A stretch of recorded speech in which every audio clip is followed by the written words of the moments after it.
Gaat het niet meer zo goed? Liedjes zingen. Nee. Oh Lord, can you buy me a Mercedes-Benz?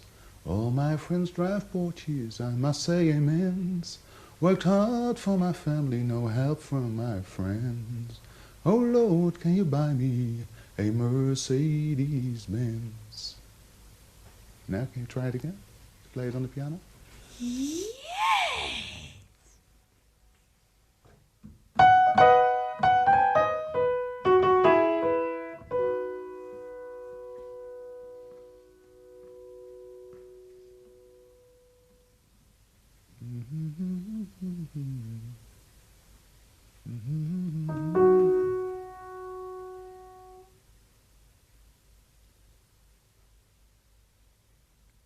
Derek Paravaccini, de kleine, blinde pianist, zal zich over 30 jaar het liedje van Janis Joplin nog perfect herinneren. Maar niet dat hij het repeteerde op een kasteel in Nederland. Zoveel is nu al zeker. Misschien zullen alle andere gasten zich, als ze dan al niet gestorven zijn, de ontmoetingen nog wel voor de geest kunnen halen. Maar de vraag is, hoe?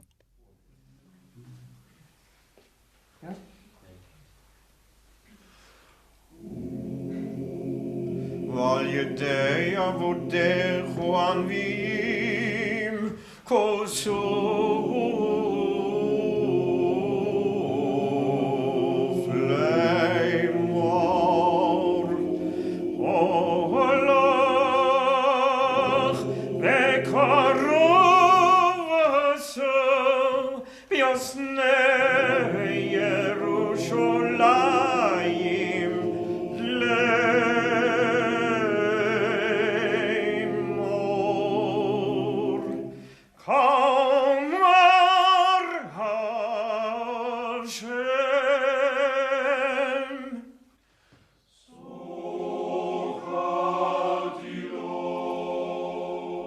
Gegeven het feit dat onze herinneringen voortdurend transformeren en veranderen, dient zich de vraag aan hoe we in godsnaam aan zoiets als de waarheid kunnen vasthouden.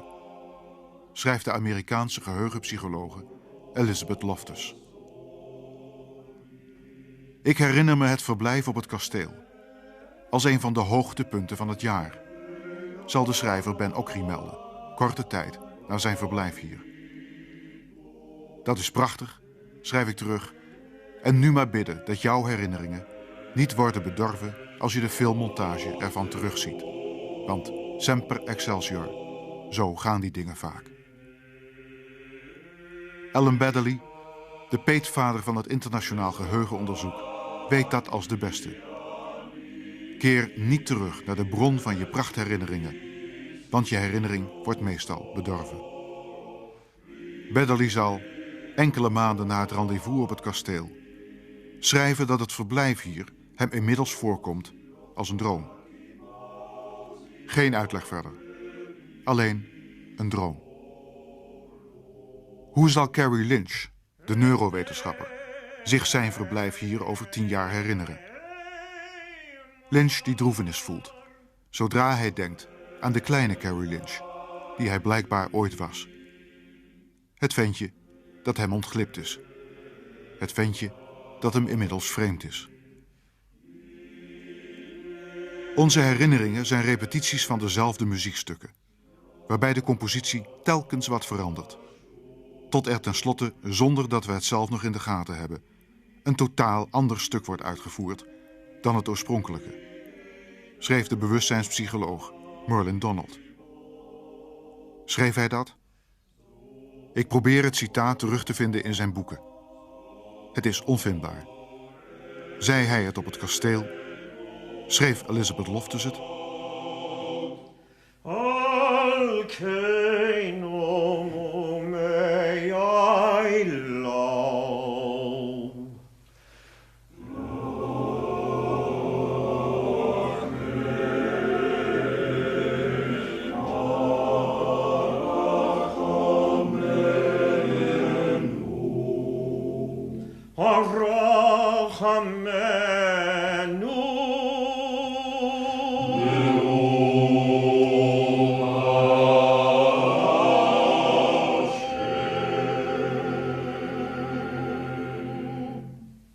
Wat zullen ze zich later herinneren, al die gasten, van het kasteel nu? Vermoedelijk weinig, zegt de dichter Jozef Brodsky. Alleen herinneringen overleven die gekoppeld zijn aan gevaar. En niemand hier vormt een bedreiging. De schrijver Ben Okri zou het niet verbazen als hij zich van heel het rendezvous over 10 jaar alleen zal herinneren hoe een koe hem aankeek in het weiland naast de kasteeltuin. Zijn collega Mario Vargas Llosa uit Peru valt hem bij. Dingen die buitengewoon belangrijk leken, zijn niet zelden spoorloos geraakt. Terwijl mijn geheugen triviale gebeurtenissen en beelden hardnekkig lijkt te bewaren. Zal Vargas Llosa zich over 20 jaar nog herinneren dat hij hier, op het kasteel, voor het eerst openlijk zou praten over zijn vader, de man die hij ooit doodwaande? Wat zal de schrijver en beeldend kunstenaar Armando zich over 10 jaar herinneren van zijn verblijf in de knechtenkamer? Mevrouw Nobbe lijkt zich nu al niets te herinneren, terwijl ze nog op het kasteel is. Lijkt, zeg ik. Beseft Richard Wavro waar hij is? Hij tekent maniacaal. We zullen veel later wel zien wat en waarom. Zal de schrijver Gerhard Durlachter zijn verblijf op het kasteel moeten bekopen met een zoveelste nacht, waarin die vreemde nachtmerries zonder beelden opduiken? Moritz Kommer herinnert zich van het kasteel alleen de laatste 3 minuten dat hij er is. Telkens opnieuw, de laatste 3 minuten. Hij is al lang vergeten dat hij hier vanmorgen is aangekomen en waarom. Dat geldt niet voor de experimenteel psycholoog Willem Wagenaar en al evenmin voor de hoogleraar biochemie en voorzanger Hans Bloemendaal. En al helemaal geldt het niet voor Gabriel Minne, het obsessieve geheugenwonder uit België. 6 maart 1934.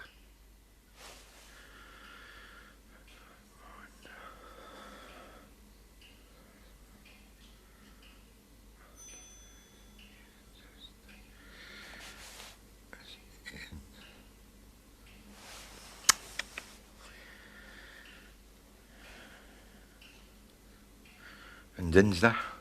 Klopt. Hoe zeker kun je zijn van je herinneringen? Dat lijkt een welhaast onbeantwoordbare vraag. Tenzij, misschien, als je hem omdraait. Hoe moeilijk of eenvoudig is het om iemands herinneringen bewust te vervalsen? De baron komt na een ommetje langs de 500 jaar oude eik, vlakbij het kasteel, weer binnen. We kunnen voortgaan. Danny, over here. Okay, can you try it on the piano? How does it If I do it once more? Yeah. Oh Lord, can you buy me a Mercedes-Benz? All my friends drive Porsches. I must say amen. Worked hard for my family. No help from my friends. Oh Lord, can you buy me a Mercedes-Benz?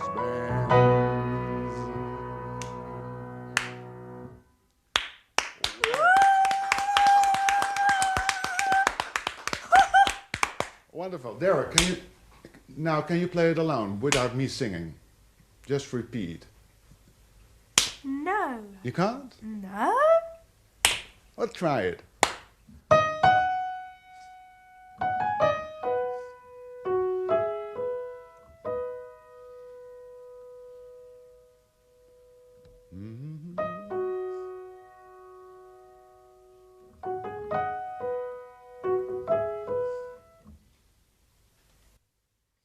My interest has been in the distortion, the fragility, the malleability, the ease of contaminating memory. And it has sometimes been a hard thing to sell because I don't think people are very comfortable with the idea that their minds might be full of erroneous information, facts that aren't true, aspects of their past that really are out of touch with the real past.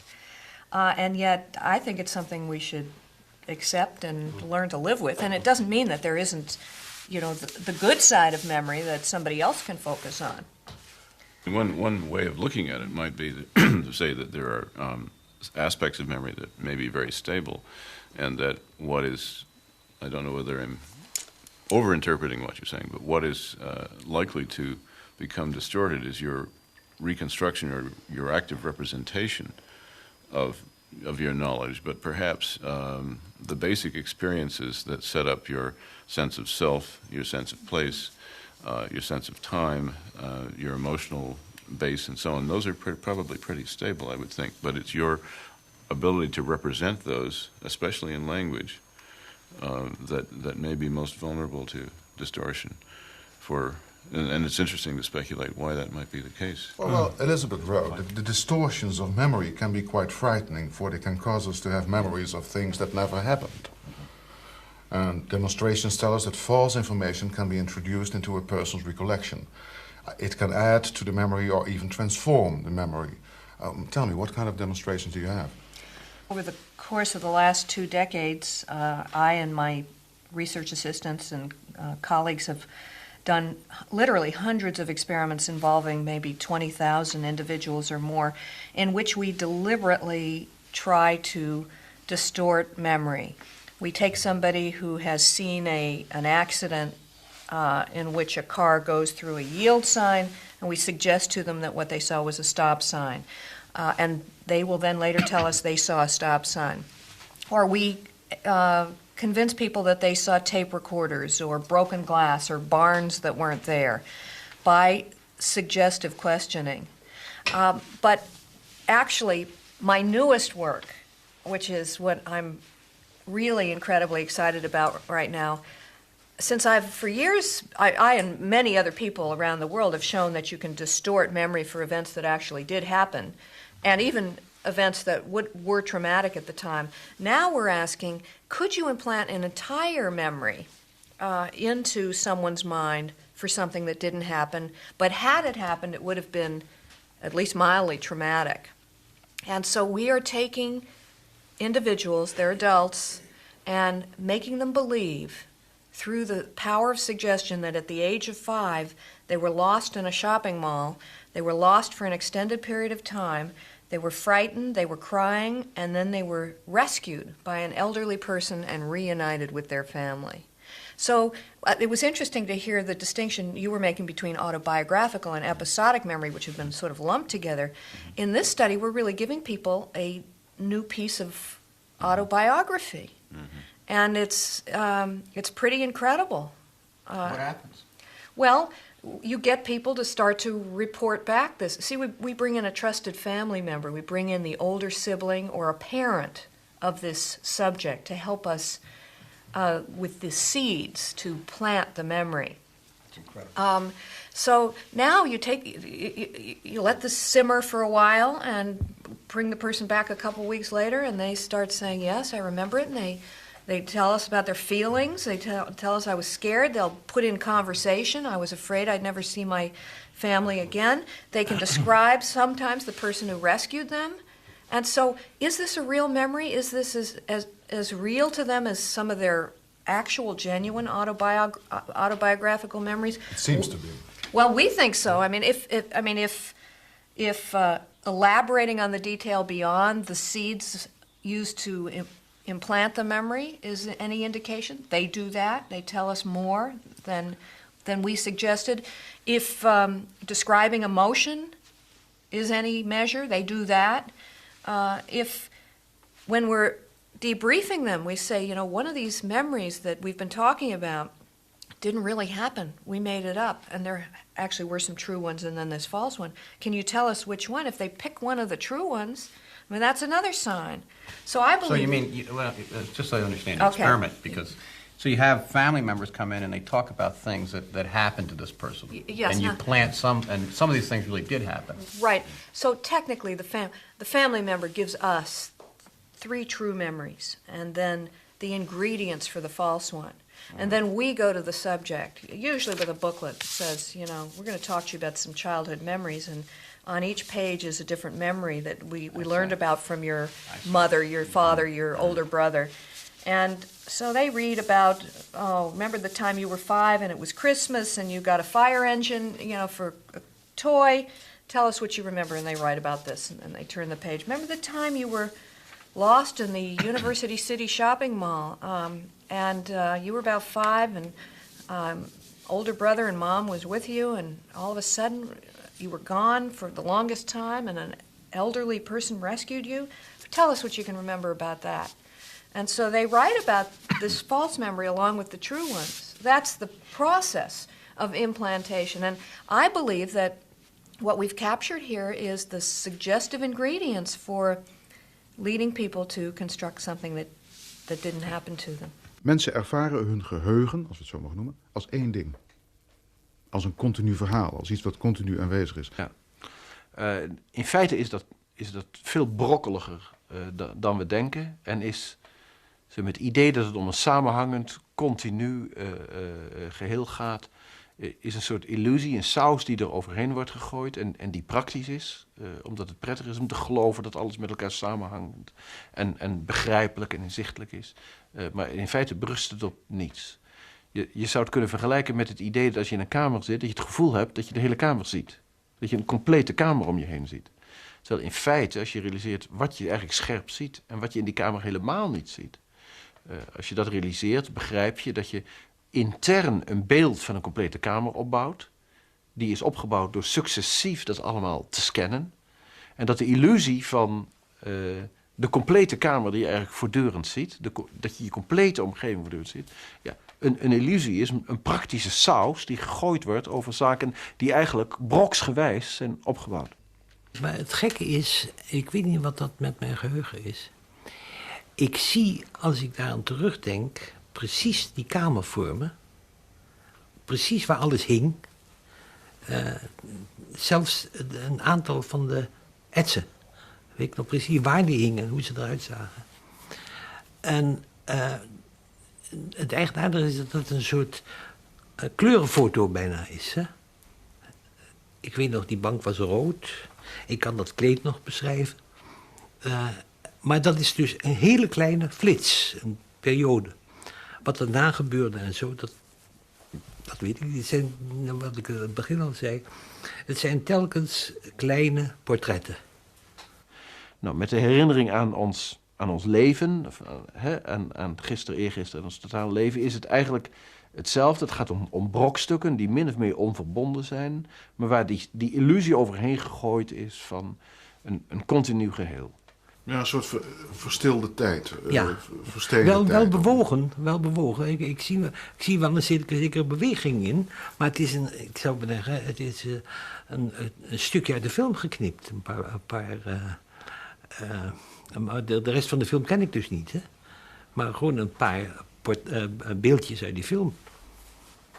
If you ask your students, were you ever lost as a child, how many of them will say yes? Well, we've asked a separate group of people, if they've ever been lost, and it's a common experience, at least to be lost momentarily, or to report For that. the four of you, or have you been lost in a shopping center somewhere or a department store? I don't know. I can't think of a specific occasion, but I must have been lost sometime. Oh yes, But that's why Alan's point about, is this the only one you've done? Can we also see something else be implanted? Because it's a natural response. I certainly remember being lost, and I remember losing children as well. I can only remember being lost in the forest, not the shopping center, but in the forest. Yes. But I get you to remember this place, that age, these people, this happened. Right, So- but typically the amount of detail that one has from there is very vague. So I think it was in an arcade. The filling in process is not so I don't know difficult. very much else about it. And if you were to tell me, no, it wasn't an arcade, it was actually in a market, then I'm not so sure that if my mother had said, no, it was definitely in this corner of the market, that I would think, well, okay, that bit of the market is a little bit like an arcade, and okay, maybe that's right. Now let's see what would be the implications of that. Well, I suppose that shop would be this particular one, and you can then start to build a story based in great measure on truth, or at least real memories. I remember times when I was lost. I remember the family also, of course. As Times when you were lost, I'm sorry, but lost where? Oh, just lost in London. Mm-hmm. You weren't playing with friends. They went their different ways. You got completely lost. You didn't know where you were, and you needed money or needed to get back, and everybody else ignored you, and someone took the trouble to just, put you on a bus and send you back home. Some of it always reminds you of this business that Mike Gazzaniga and the others have with the split brain patients, where they get the patient to draw something with one side of the brain, and then they expose the patient to the object that they've just drawn. They say, oh, look, you've just drawn a carrot and a screw. And then the subjects ask, well, why did you do that? And the subject goes, oh, well, just the other day I was thinking about how carrots can be screwed into salads in a very strange way. It's a poetic metaphor. Now, obviously, the person one side of the brain had a very good reason for doing it because they'd been shown these two things and told to draw it. But the other brain, having seen the results of this operation, immediately comes up and provides a story to explain the whole thing. It seems to be an incredibly powerful, Gazzaniga's point of that experiment is to say that it is an incredibly powerful feature of the human brain, the human machinery, to take things and to make sure they all fit together. It's as though, if I've got these pieces implanted in there, I must make them fit together as soon as you ask me. So perhaps the problem of implanting memories is not quite as hard as it might seem. Moritz, we zitten hier in een kasteel om te praten over het geheugen. Ja. Voor televisiefilms, dat weet je nog? Nee. Een paar televisiefilms voor de VPRO-televisie over geheugen en herinnering. Oh ja. Ja? Wat denk je als ik zeg korenveld? Korenveld? Oh, een groot terrein met allemaal koren, aren, zo erop. Geen speciale herinneringen aan? Nee. Dat je midden in het korenveld lag bijvoorbeeld? Zo. Nee. Ja? Want in Indonesië had je geen korenvelden. Nee. Dus, ik heb nog nooit een korenveld gezien, trouwens. Nooit. Waar? In Indonesië? Nee, ja, ook hier in Nederland nooit. Korenveld. Heb je nooit gezien? Nee. Kun je niet herinneren? Nee, ik kan het me niet herinneren. Nee. Dat ik het ooit gezien heb. Misschien heb ik het wel eens een keer gezien, maar... Je had het net al over de rijstvelden, weet ik wel. Ja. Ja, dat is een prachtig gezicht, rijstvelden. Want? Al die aren met die rijst eraan, weet je. Die goudkleurige, zo lang zijn het. En dan moet je dan zo met je vingers... En dan kun je, vallen de aren vallen eruit, hè. Yeah. But how difficult is it for you, for instance, to convince Gary that he was sexually abused in his early childhood? Because we're talking now about getting lost in a department store. Well, but if we're talking about filling in process of traumatic offense, how difficult is it? Or how easy?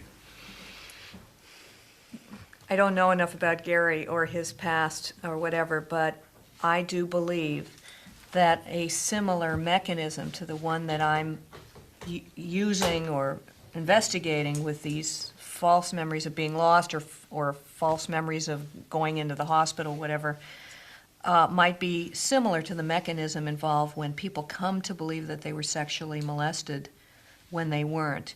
And maybe the degree of suggestion is much greater. The kinds of cases that I see are ones where the person goes into therapy, so already they're depressed or they have low self-esteem or they're not getting along in their marriage, and the therapist might actually say, you know, everyone I've seen with those symptoms was sexually abused. Do you have anything like that in your history? Then dreams get into the picture because maybe the person uncomfortable with this question starts to dream about a person hovering over them, or even just dream about a serpent or something that gets interpreted as indicative of sexual abuse. Then maybe they try hypnosis and try to visualize who might have abused you, even if you can't remember. So there you have this same visualization idea that I think we're using in our Lost in a Shopping Mall study. And out of this arsenal of suggestive techniques comes a person who now starts to remember a stream of traumas that they claim they were totally unaware of. And I think it's reasonable to ask whether or not this isn't a false memory. In most cases, you can't tell. There's no corroboration one way or another. But in some cases, there is the corroboration to know that it's false. And so. De psychotherapeut praat mij aan dat ik waarschijnlijk een incestueuze verhouding met mijn moeder heb gehad. Is het vrij makkelijk om mensen daar dan, als je dat maar een paar sessies voor neemt, van te overtuigen? Niet iedereen, maar voldoende mensen om de samenleving duurzaam te ontwrichten. Ja. Een voldoende aantal mensen is daarvan te overtuigen, die dus redelijk snel zelf met verhalen komen, waarvan ze soms nog wel zeggen, ik kon me dat zelf niet herinneren, maar de psychiater heeft me geholpen te herinneren en nu weet ik het. Maar heel vaak zelfs dat aspect alweer vergeten. En komen met zulke verhalen alsof ze dat dus helemaal spontaan zelf herinnerd hebben. En die gevallen, daar komen er steeds meer van, worden steeds beter gedocumenteerd. We noemen dat repressed memory en psychiaters noemen dat repressed memory treatment.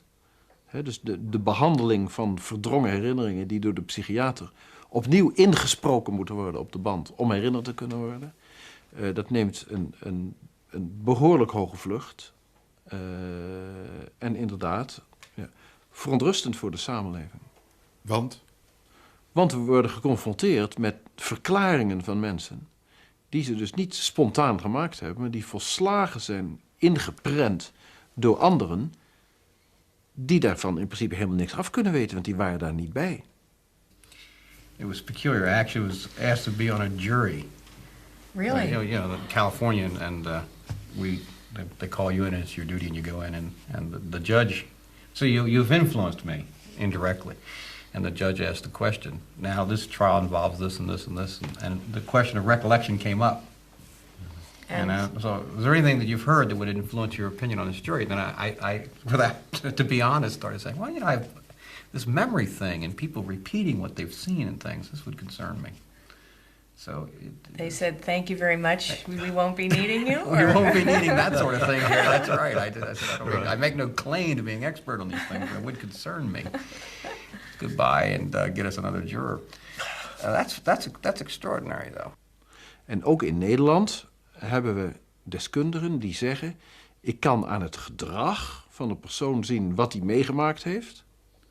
Die persoon weet dat zelf niet, dus vertel ik ze wat ze meegemaakt hebben, dan weten ze het en kunnen ze daarover verklaringen afleggen. En hoe die deskundigen dat aan het gedrag kunnen zien, dat is dan een beetje een raadsel natuurlijk. Want daar zijn zeker geen wetenschappelijke methoden voor. Maar dat prachtige geheugen van ons, dat is zo dresseerbaar en vervormbaar als de pest. Op sommige punten, soms zeer belangrijke punten, en van sommige mensen. Maar van iedereen tot op zekere hoogte.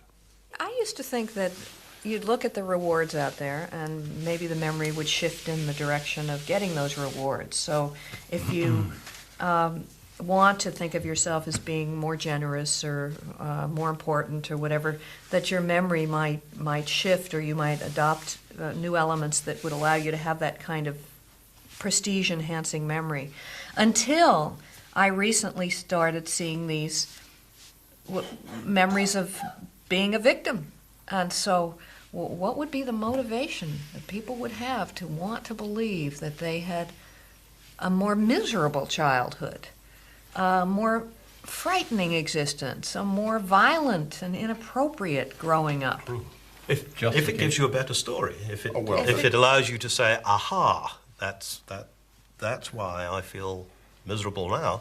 Right. And coming to terms with that, if they're promised, you know, you'll get rid of your problems, you won't feel unhappy. Right. And that's a pretty pretty good motivation. Yeah, so there's a motivation for what you might think of as why would anyone ever want that for a memory? But if you can feel better about yourself, or if you can have the promise that this is going to get you better, or you can get all the comfort and support from your fellow group members for this.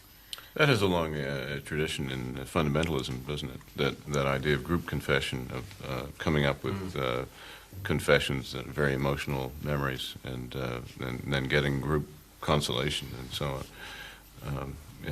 Maybe the current spate of such events in society just reflects that same tendency to want to, as it were, capitalize on the emotional sympathy of other people. But there's also the possibility of monetary rewards given the legal situation today, and also vengeance and other less... Most of the cases that I've seen, I think, I and others would agree, these people really have adopted these beliefs, and their therapists have helped them to do that. And it's not a matter of greed. It's not for revenge, and in a way, that's why it's sort of scarier. Fraud is easy, but the self-deception is. Bertrand Russell has got a nice essay on the superior virtue of being oppressed. Oh, really? And it allows a certain self-righteousness if you were oppressed somehow. And there is, I think, an aspect of human nature that's a bit like that it means someone else was wrong, and therefore, by contrast, even though you've not done anything other than suffered that oppression, you are more worthy than they are. And I suspect there's an element of that, too. No, at least the two of you have one writer in common. Do you know who? Who? Well, Joseph Roth, without any doubt. Joseph Roth, yeah. We do. We both admire that author. And however, speaking of Roth, his childhood and his literature,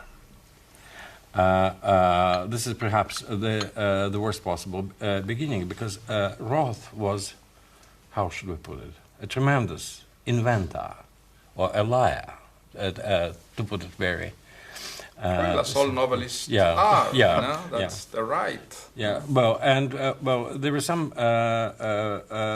he presumably had some reasons for being somewhat apprehensive about his actual origins. So he came up with all sorts of stories about his ancestry, etc., etc. And he would give you on different day different version of his own childhood. So much for memory. Well, presumably, he was born in the provinces of the Habsburg Empire. Presumably, he was of Jewish origin. Presumably, he didn't feel that he fits very well into the general order. Well, and he was trying to create a situation or create an impression of himself as being on par with the upper class, as it were, or his version of the upper class. And hence all those versions of his personal record. Well, what I think is fascinating with Joseph Roth is that when he was born and when he started his career, everything seemed so solid for him. He became very young, a very prestigious journalist. He was accepted as a brilliant young intellectual, and suddenly everything started to collapse around him. He discovered one day that actually he was not well accepted at all, that he was becoming a marginal, in a society where to be a Jew was becoming more and more a threat.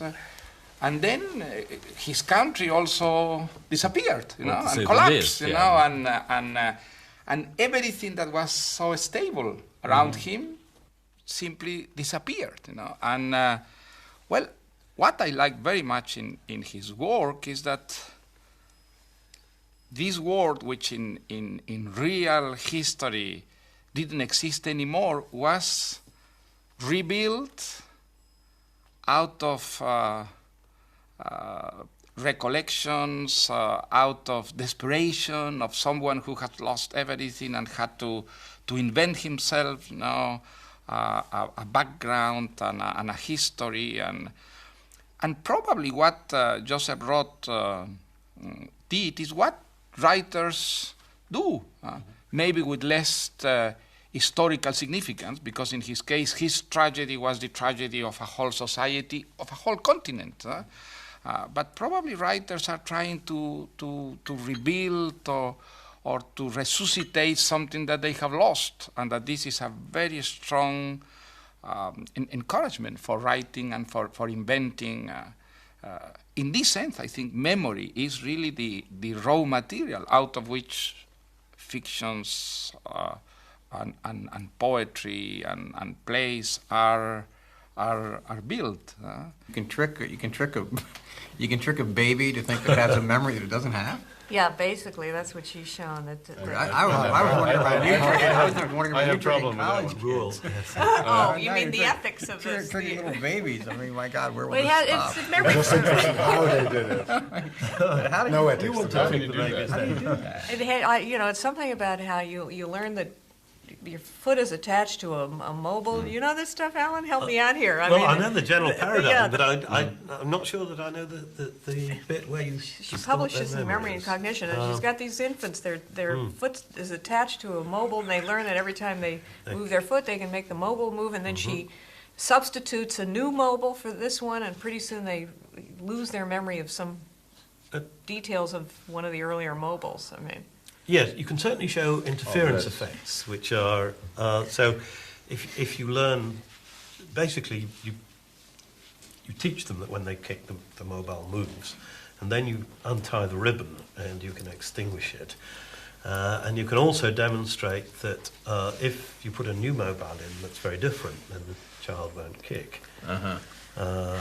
But isn't that like reversal learning or something? I don't see that as particularly. Well, she is actually talking about this in the misinformation paradigm. I mean, the feeding of misinformation to these infants to get them confused about what they're supposed to be doing or something like that. Yes, I think it sounds to me a bit more like discrimination, reversal learning in animals. I don't see it as involving representational systems. I think I'm not explaining it right, but that's maybe my fault. Well, but what about the general point that maybe what... I think we could do it to animals. I mean, if you teach me how to talk to them, how to speak their language not using words, then I'll help you figure out how to mislead them. Mislead them, I see. Well, that's almost the question, I suppose. But is it possible to do it without language? I mean, going back to what Merlin was talking about?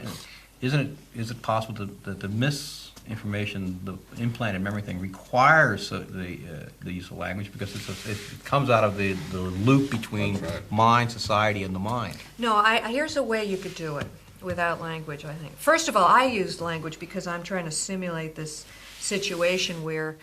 You see an accident and then somebody interrogates you about it and they ask leading questions or they tell you what another witness said, that kind of situation. So there is a verbal input that distorts your visual memory.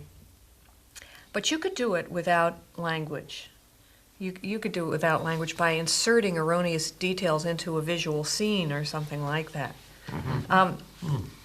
Yes, you could do a recognition test where you're ostensibly testing some other aspect of the scene, but where you subtly insert this false information. Yeah, so exactly that they've like seen that. the false information lots of times while they're being asked about something else, and then you ask them about that feature of the Could try that. Could try that. To their own See if they experience. still peck or chirp or... But the thing is... Nose poke. The false information is to them not false. That's it's right. Genuine information. Yes. So I'm not sure that it's the same thing. Hoe vaak gebeurde dat gisteren auto-ongeluk? Vandaag interviewen we 5 getuigen. Dat we 5 verschillende verklaringen krijgen. Doordat je aan die 5 getuigen op een andere manier vragen stelt. Hoe ver kun je daarmee komen in het manipuleren van iemands geheugen? Ja. Daar kan je dus heel ver mee komen. Omdat een vraag eigenlijk altijd nieuwe informatie inhoudt. En dus door het stellen van de vraag je conflicterende informatie geeft die op dat moment nog even het geheugen verandert. Bijvoorbeeld als je vraagt, hoorde u het brekende glas? Dan geef je informatie dat het brekend glas was. En dat is een totaal andere vraag als, hebt u het breken van glas gehoord? En als je zegt, hoorde u het brekende glas, dan heeft ook iedereen automatisch dat glas horen breken. Dan krijg je dus veel meer rapporten over brekend glas. En dat is ook onmogelijk terug te draaien, want dat brekende glas is op dat moment een onderdeel gaan vormen van de herinnering. En het feit dat dat er pas later aan toegevoegd is in die herinnering niet meer te herkennen. Hangen geen naamkaartjes aan van direct toegevoegd, dag later toegevoegd, jaar later toegevoegd. In principe kun je dus suggestiebele vragen te stellen over bijvoorbeeld een auto-ongeluk wat je op een film laat zien. Ja. Uit welke Amerikaanse staat kwam die Chevrolet, terwijl het duidelijk om een Duitse auto gaat. Een totaal andere versie van die gebeurtenis in iemands geheugen krijgen. Ja. En irreversibel, dus niet meer terug te draaien. Je schreef, ik heb alle gelegenheid het portret van mijn grootvader, die ik nauwelijks heb gekend, maar wiens liedjes in een vreemde, zachte taal, wiens grapjes en wiens gouden tinkelende horloge nog wazig en warm in mijn herinnering voortleven, intens te bestuderen. Ik was toen heel klein toen ik hem ontmoette. Ik heb hem na dat derde of vierde jaar nooit meer ontmoet.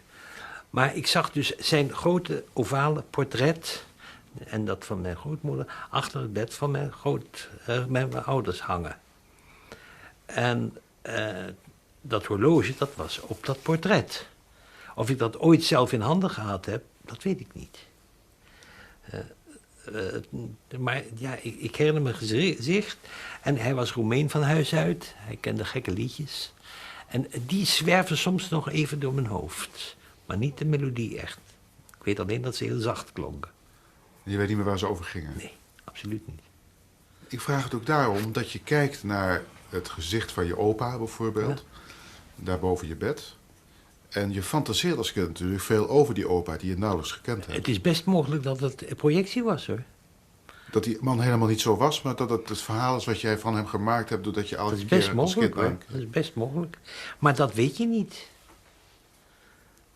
Ik kan in dat opzicht waarheid en leugen niet van elkaar scheiden. Want het geheugen speelt een hele rare rol dan, hè?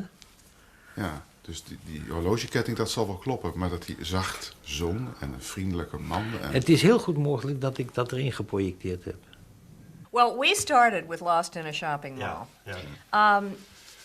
We wanted something that, in trying to think of what could we implant that would show that you could create an entire memory for something that didn't happen, would have been mildly traumatic, that we could get through the Human Subjects Committee.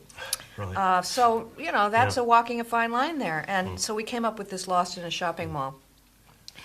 I also wanted to think about implanting a positive memory.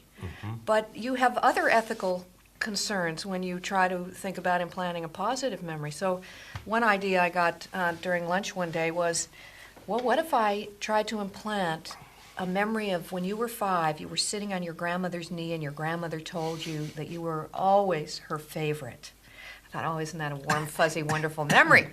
But then go to the end of the experiment where you have to debrief the subject and tell the subject, no, we made that up. And so it's tricky. Ik weet nog heel goed, ik had toen een hele redelijke stem. Toen ik jaar of 5 was. En ik moest zelfs nog een Hollands liedje leren om mijn opa te plezieren. En toen zat ik op de buik van mijn tante. En die zegt, nou moet je gaan zingen. De gebeurtenis zie ik nog zo. En het liedje, weet u nog welk het was? Dat was een dankgebed wat wij altijd zingen na het eten. Zeker. Hoe gaat het? Och, dat ga je toch niet zonder begeleiding zingen. Ik geloof me, ik weet de melodie nog. Ja. But since we first reported the initial cases of false memory of the shopping mall, Ira Hyman at Western Washington University implanted in adults a memory for having to go to a hospital overnight for a suspected ear infection at about the age of 5. Steve Ceci at Cornell implanted getting caught in a mousetrap and having to go to the hospital to get the mousetrap removed in preschool children. So we're just beginning to see a new paradigm here. This is scary stuff in a sense, isn't it? I mean, not for your experiments, but so in a social sense. I mean, you can imagine going out and saying, you know, we've always believed as we have always believed. I mean, this is, I don't want to get off the subject, but this is on the subject. It is scary. It does bring in the notion of why it is that charismatic leaders sometimes perhaps might want to stand up and start saying, I'm sorry. This is what national history is. Essentially implantation of false memories. Right. I believe that, you know, for example, in China, you know, how did the Chinese government convince all those citizens at Tiananmen Square that it was, you know, the soldiers who were the innocent people and it was the students who were the aggressors? Through some of these same kind of high-tech psychological techniques of implantation. Herinneringen veranderen in de loop van ons leven. Als ik denk dat ik me schitterende, hete zomers en koude winters herinner in mijn jeugd. Als ik denk dat ik mijn moeder zie staan in de deuropening en de zon valt erop en ze keek aardig. Dan is dat het beeld wat de tijd ervan heeft gemaakt. Maar het is niet meer wat er werkelijk gebeurde toen. Ja, maar als ik dat trieste beeld bekijk, toen België met 9-1 verloor van Nederland, dan was het werkelijk 9-1. Hè? En als ik het beeld van 1963 bekijk, ik was een grote supporter van Rick van Looy. En rond zijn wereldkampioenschap, dan wordt hij door een andere Belg, bijna niet beheid, voorbijgesneld de laatste 10 centimeter.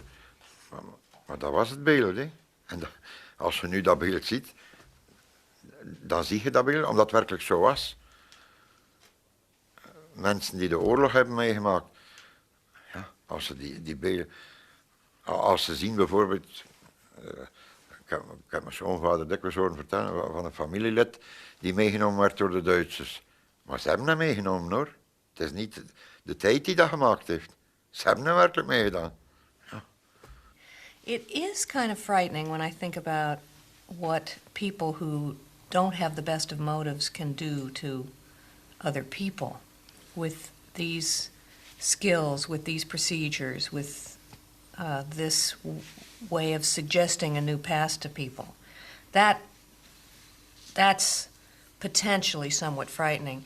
And sometimes I'll be giving a talk about my work and I'll actually have people say to me either out loud or privately afterwards, don't you think it's dangerous for you to be talking about all these experiments on memory distortion and memory malleability, because others will pick this up, politicians, lawyers, I'm not sure who they're afraid of, you know, government officials, and use this knowledge for devious means. And of course that raises the question of the use of any scientific knowledge. I suppose I've always assumed that it would be possible if you, from the brainwashing literature, that at least to some extent, if you work hard enough and you choose your memory correctly and you choose your person correctly, then probably you can.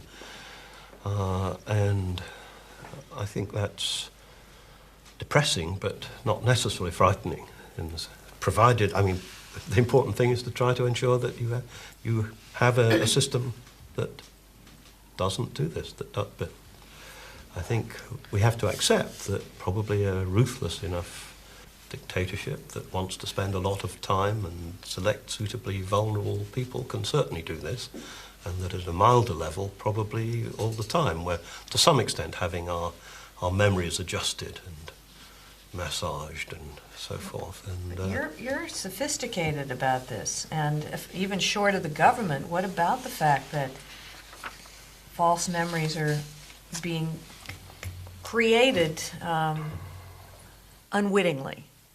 And yet, in some arenas, if somebody comes up with a memory, particularly if it's a trauma memory, other people believe it. And there's this kind of uncritical acceptance of these memories, especially if they involve something sexual, without any stepping back and saying, hey, is there another explanation for this? Yes, I think that is highly alarming. Als ik nu een beeld zie als kind, toen ik 12 jaar was, en dus ik denk dat in Nederland ook, maar dat noemde de plechtige communie. Als ik me nu zie naar die kerk gaan, met mijn moeder, met die zon erop, dat was het omdat de zon was, hè. Waarschijnlijk regent het, zegt Loftus dan. Ja, maar dat is niet waar. Hè. Dat is niet waar. Ze mag altijd de proef doen. Als ik zeg dat die dag regende, maar dan regent het. Als de zon scheen, dan scheen die. Dan scheen de zon. Dat ben ik zeker. But this idea that our memories are continually being transformed and altered and No, I think it's distorted. I think it's for the birds. It happens to everything, not only to the memories, but even to the perception of reality. Yes. Yeah. Mm-hmm. You, in fact, you may read the newspaper, an article with the fresh news, and you read an entirely different story in it. Yeah. Yeah. I remember a very good story, I think, by Graham Greene, a couple who had written. They thought they had designed a heart with their names in a tree. Mm-hmm. The first time that they had love together. Mm-hmm. And many years later, they return in a ritual, peregrination, a ritual journey to this tree. And they discover that, in fact, pilgrimage, sorry. Mm-hmm.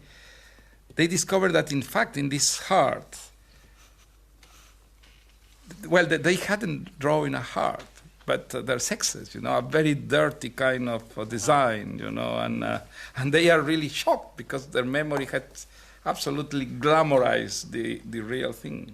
No, there is a standard expression, my memory plays tricks with me.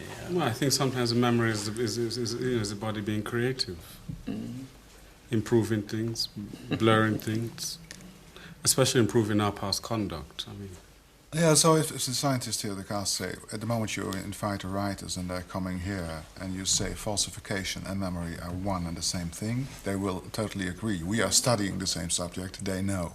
So that is the reason why I think we must not forget imagination when we talk about memory. Imagination is there, it's very near, and sometimes interfering, Sometimes. Oh, I wouldn't use the word falsification equals memory. I think that's a bit too harsh. Mm-hmm. Kind of continual reinterpretation, or depending on your own enriching, enriching, enriching the past, enriching, dropping certain elements, making others more bearable or more pleasant, absolving certain aspects. Falsification really makes it seem like we're carrying around this rather vicious liar inside of us. Mm-hmm. It's not really necessarily a total liar, it's just...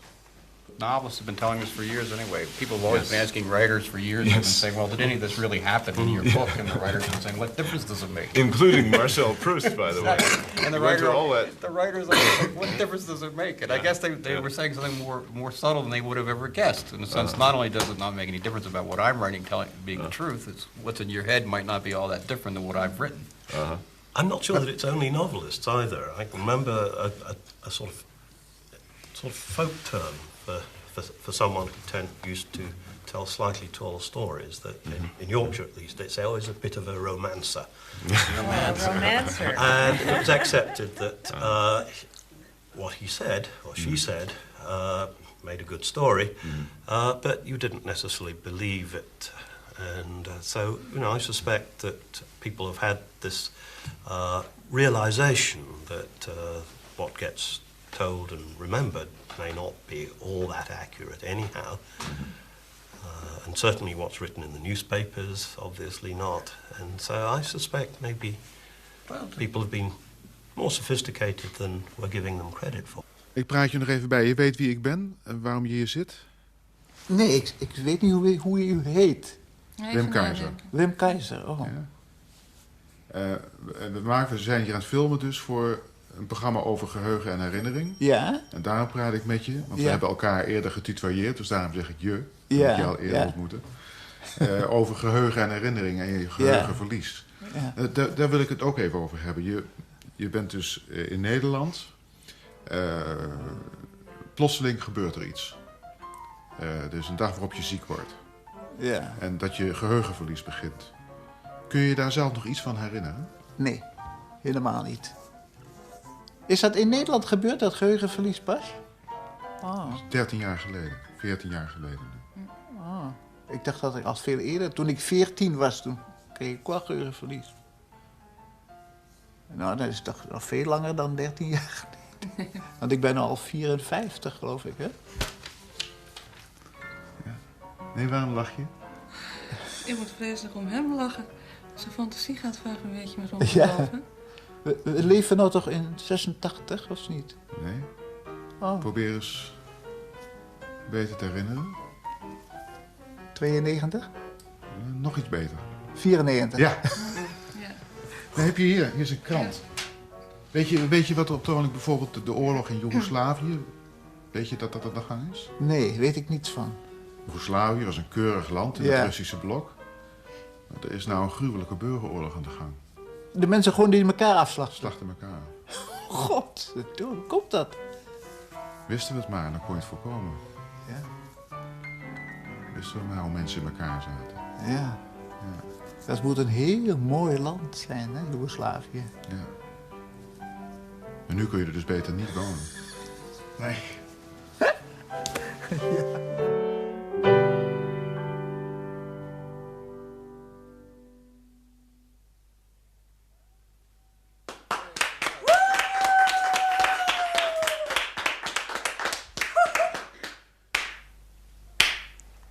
Derek, Yes.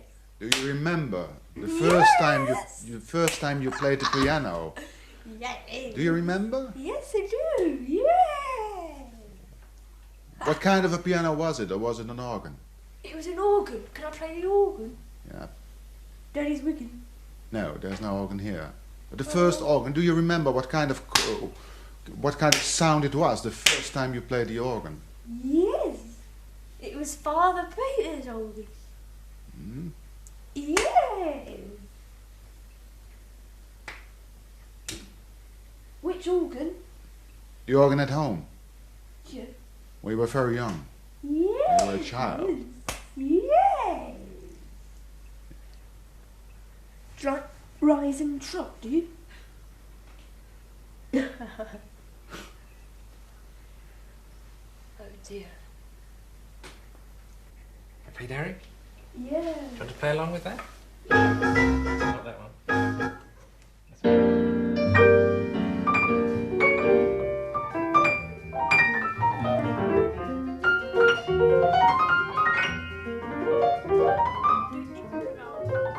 Listen and play at the same time.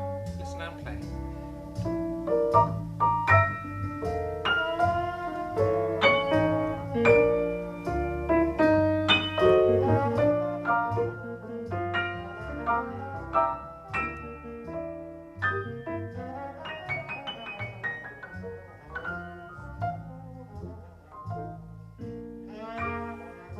Kijk, één belangrijke geheugenfunctie, een van de dingen die we echt goed moeten onthouden, is hoe de wereld er nu bij staat.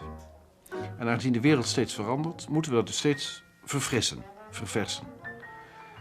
Daarvoor is het nodig dat we nieuwe indrukken op zijn plaats zetten en de oude vernietigen. Als ik aan mijn vrouw denk, dan denk ik aan hoe ze er nu uitziet.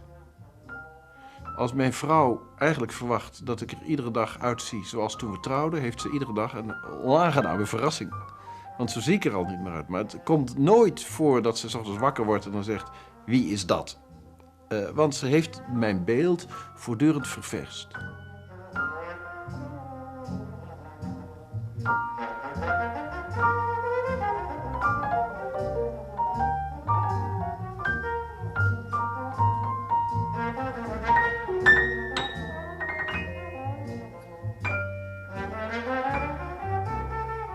Het gekke is dat als we mensen na lange tijd weer zien, dan zien we dat hij enorm veranderd is. Maar de mensen in onze eigen omgeving, die we een even lange tijd kennen, daar realiseren we ons dat helemaal niet van. Juist omdat we dat voortdurend opfrissen. En het is een ontzaglijk belangrijke functie van het geheugen om irrelevante informatie dus ook inderdaad te kunnen verwijderen. Of althans te zorgen dat dat niet voortdurend een rol blijft spelen. Vergeten is haast even belangrijk als onthouden. Het vervelende is natuurlijk dat af en toe wordt een beroep op ons gedaan om een vroegere toestand van de wereld ineens weer te reproduceren. En als we die actief vernietigd hebben, kunnen we in de problemen komen. En dat gebeurt regelmatig. En dat gebeurt natuurlijk regelmatig.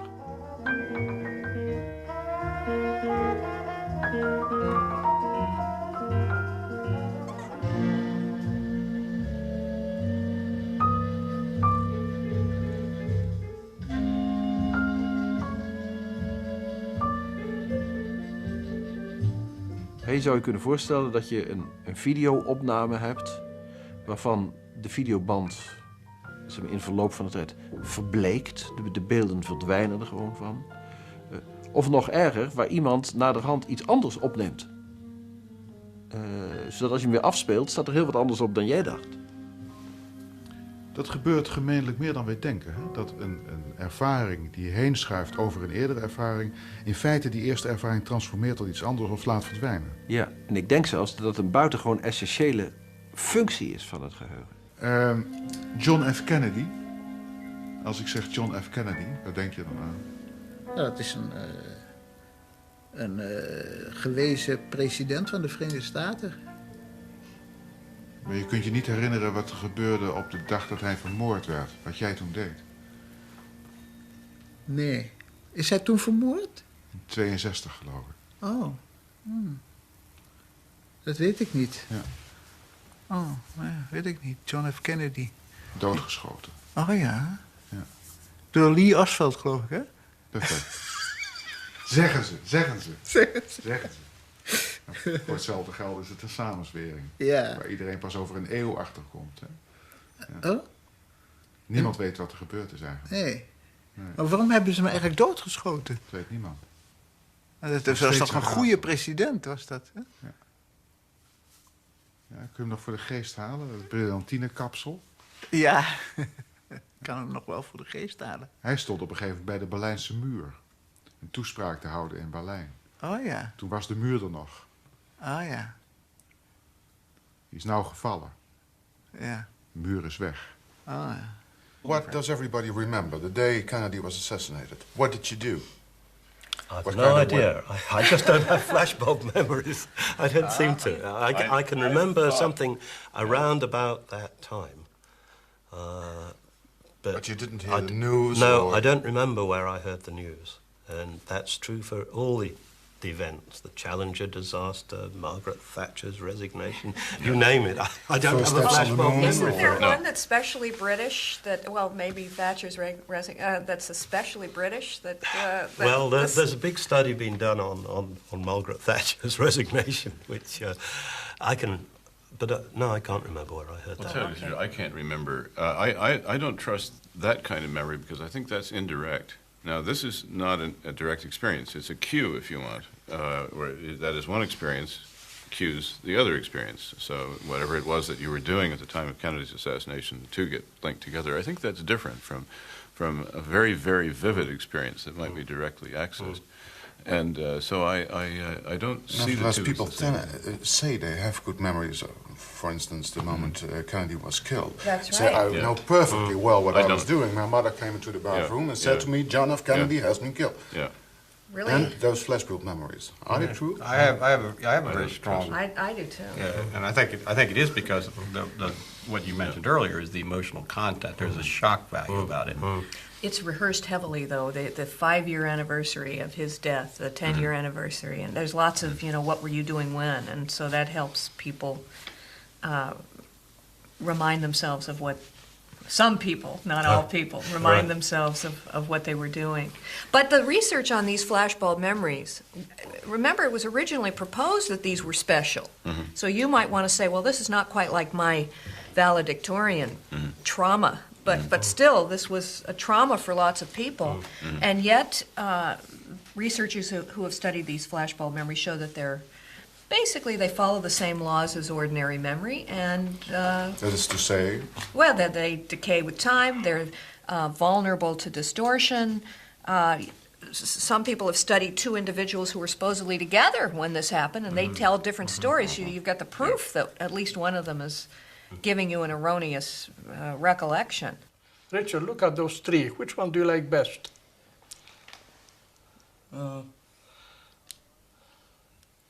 Shetland Island, wake up in the morning. Oh, Shetland Islands. Often Shetland Isles, the island in the sitting of February. Have you been there? Like to go one day. No. No? Never, not yet. Not yet. What about this one? Do you like it? Yes. Like we melting up in Cyprus. In Cyprus. And when? Yeah. Sun shining, wake up in the morning. morning, evening. Go What down. about this one? What about this one? Right one. Ligt on the border. Just maybe lach. Outside the borders. Just maybe lach. That's very good, isn't it? Lovely. Lovely picture. Where is that one, Richard? Just outside Moscow. Yes, where is that? Right on the Siberian coast in the snow. Siberian coast, my goodness. Yeah. Uh-huh.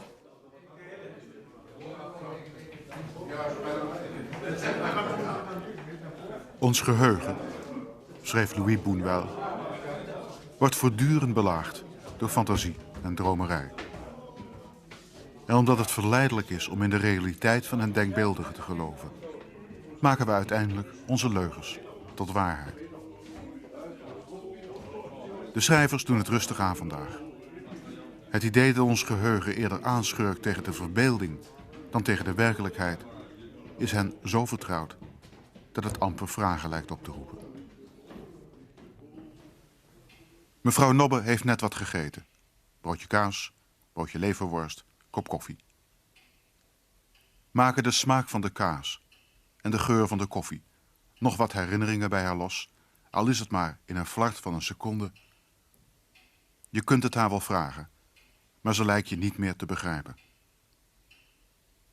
Waarom ze hier nou echt is, dat zal langzaam duidelijk worden, nemen we aan. Is Moritz kommer op het kasteel met zijn vrouw Gonneke, omdat zijn geheugen geen herinneringen meer opslaat na die hersenbloeding 14 jaar geleden? Eigenlijk niet. Ook bij hem zullen we later bezien waarom hij hier wel is. Dat geldt ook voor Richard Wavro uit Schotland en voor de kleine Derek Paravaccini uit Engeland. Gabriel Minne doet intussen in de kamer van de oud-tantes boven de vreemdste geheugenproeven. Maar ook daarover weer later. In de hal staat het koor, met oppervoorzanger Hans Bloemendaal. Ooit deed hij auditie om voorzanger te worden. Het was in de jaren voor de Holocaust, toen zijn ouders en zusje nog leefden. Ik was toen bijna 14 en ik zou voorzingen voor toelating op het conservatorium voor een beurs. Nou, ik heb dat gedaan bij de hoofdlerares. En dat is niet al te ongunstig verlopen. En ze vroeg me toen ook, zo bijna zoals u vraagt, in welk milieu groei je dan op? En zou je nu überhaupt in die vreselijke tijd dat doen? Zou je zo'n onzekere carrière misschien beginnen? Nou, ik zei toen in mijn jeugdige overmoed natuurlijk ja. Ik wou natuurlijk die beurs ook hebben. En toen zei ze tegen me, maar luister eens eventjes jongen. Ik heb begrepen dat jij orthodox Joods bent. Stel je nou voor, je zou een operazanger, stel je voor. Of zelfs een oratoriumzanger. En je moet op vrijdagavond optreden in een of andere concerthaal. Wat zou je dan doen? Nou, ik had nog geen kans om te antwoorden. Mijn moeder, die bij die sessie erbij was, die zei, er komt niks van in. Nou, gesprek afgelopen. En toen heeft ze ook mij weten te overtuigen dat het verstandiger was om het eindexamen van het is volslagen verkeerd. U moet het eruit schrappen. Nu ging de herinnering niet goed. Die hele gebeurtenis is namelijk was in Amsterdam al. Die was in Amsterdam in de oorlog. Ik was al weg uit. U moet een groot stuk schrijven. Sorry. Het is een illustratie. Het is een fantastische illustratie. Ik wou even vertellen hoe ik daar proef moest zingen. Maar het moment dat ik dat moest doen, dat was voor de grote deportaties en na de repatriatie. Ik was al in Amsterdam en ik ging al op de HBS. Maar even zat u in uw herinnering in Fulda? Ja, daar heb ik het dus mixed up. Ja. Ik heb mixed up. Ja. Omdat ik daar ben begonnen te zingen. Sorry, het is de eerste keer dat ik u ophoud. Maar goed, je hebt een hele praktische illustratie hoe belazerd eigenlijk dat geheugen werkt. Wat doen we? Zal ik u zeggen. Als je naar zigeuners kijkt... Ja. Die zeggen eigenlijk elke morgen bij het opstaan... vergeet de vorige dag. Ja. Ze zeggen het al bij het slapen gaan. Ja. Geen herinneringen conserveren. Ja. Dat heeft zo zijn eigen traditie en Ja. oorzaak. Als je dat tegen een Jood zegt... Ja. dan zegt hij... herinner je de vorige dag. Herinner je de vorige week. Herinner je de vorige jaren. Ja. Herinner je de vorige eeuwen. Ja? Ja. Dat is typisch Joods. Die leven op herinneringen. Ja. Ja. Maar neem niet weg. Wat doen we met het verknoeide stukje interview? Ik heb gewoon iets gezegd wat niet klopt. Ja, zo zie je hoe betrekkelijk de herinneringen van mensen zijn. Die een kern van waarheid hebben, maar niet waar zijn. Ze hebben door de tijd een heel ander beeld van jou gekregen dan je werkelijk... En misschien ook beïnvloed door het beeld wat men nu van mij heeft. Wil je daar een voorbeeld van geven? Een voorbeeld is dat ik niet zo lang geleden een lerares... die ik zeer hoog schatte, ondanks dat ik een buitengewoon slechte leerling was op de middelbare school. Omdat ik andere interesses had. Die herinnerde zich dat ik buitengewoon fraaie vertalingen maakte. En dat is echt niet waar. Ik kon zelfs geen opsteller schrijven vroeger. En we hebben ooit eens 1 keer een opstel moeten schrijven... en daar heb ik een andere jongen voor geld een opstel laten schrijven. Want ik verdiende toen al geld omdat ik deels ook professioneel in de muziek zat. Soms ging ik zo van de dancing naar school zonder te slapen. En dus ik had helemaal geen tijd voor die flauwekul. En het is ook uitgekomen, maar dat kon ik daar niet eens. Maar omdat je later de grote schrijver bent geworden... Denkt men dat ik toen ook al zo bedreven met de pen was. Dat is absoluut niet zo. Je weet niet precies waar eigenlijk die herinneringen vandaan komen. Een heel sterk voorbeeld hebben we onlangs gehad in een experiment over de Bijlmerramp. Waar we aan mensen gevraagd hebben of ze de televisiefilm gezien hebben... waarop het neerstortende vliegtuig zichtbaar was. Bij onze laatste versie daarvan zei 60% dat ze die film gezien hadden. Zo'n film heeft nooit bestaan, natuurlijk. Maar ieder heeft bij het horen van de verhalen over die ramp... direct beelden geconstrueerd. En je hebt eigenlijk geen mogelijkheid om je te realiseren... dat die beelden niet van buitenaf gekomen zijn... maar door jezelf geconstrueerd. Het wordt gewoon op elkaar geplakt en de illusie staat... dat je een totale herinnering hebt aan wat er indertijd gebeurd is. 60% heeft gezien hoe dat vliegtuig neerstortte. Ja, en de 40% die dat niet heeft gezien... die hebben niet de mogelijkheid om geconstrueerde beelden te scheiden van werkelijk geziene beelden. Maar die hebben de logische truc toegepast dat ze gedacht hebben... die beelden kunnen helemaal niet bestaan. Die heb ik wel, maar ik kan dat niet gezien hebben. Die realiseren zich dat omdat er een logische onmogelijkheid is. Maar die 60% geloofde heilig in het zien... dat ze gezien hebben dat het vliegtuig neerstort. Ja, en die 60% kan je dus ook vragen stellen over de inhoud van die beelden. En daar zijn ze op zekere punten totaal met elkaar oneens. Want ze hebben het ieder voor zich geconstrueerd. Op andere punten zijn ze totaal met elkaar eens. Want we maken allemaal dezelfde constructies. Dus bijvoorbeeld in die Bijlmerramp is, ik meen, 98% erover eens... dat dat vliegtuig horizontaal door de wijk vloog... en op een gegeven moment tegen die flat aanvloog. Waar dat vandaan komt, is niet duidelijk. Er zijn van die films, van die grote ongelukfilms... met gigantische flatgebouwen waar zo'n vliegtuig halverwege in steekt. Dat beeld kan ze opgedrongen hebben. Het kan zijn dat door de rapporten van mensen die zeiden... ja, ik zag een vliegtuigvleugel langs mijn raam komen... dat ze daardoor gedacht hebben, hij moet horizontaal gevlogen. Maar daar is men dus over eens. Terwijl het dus absoluut niet zo is. Dat vliegtuig is niet horizontaal, zeg maar, laverend door die wijk gegaan... maar is vrijwel verticaal op die flat gevallen. Over de vraag wanneer er nou eigenlijk brand ontstond, of dat vliegtuig al brandde toen het viel, of dat de brand ontstond op het moment dat hij die flat raakte, of dat het nog vele seconden duurde voor de vlammen uit die flat kwamen. Daar zijn ze totaal oneens over, want daarover zijn geen standaard beelden beschikbaar. In het nieuws is er vrij weinig over gezegd en iedereen heeft daar zo zijn eigen idee over. En als je ze de keus tussen die 3 mogelijkheden geeft, dan krijg je gewoon 30% verdeling. Memory can be very tricky, and I remember, for example, I can give a very interesting example of that, one of the books by Flaubert that has impressed me more is L'Éducation sentimentale, sentimental education, and I remember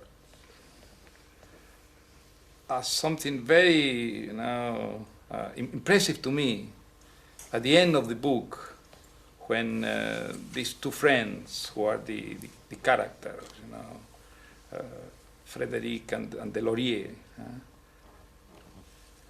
remember their common past, and finally they decided that probably the best shared souvenir that they had was a brother that they visited when they were young, and a brother that had their windows painted green, color green.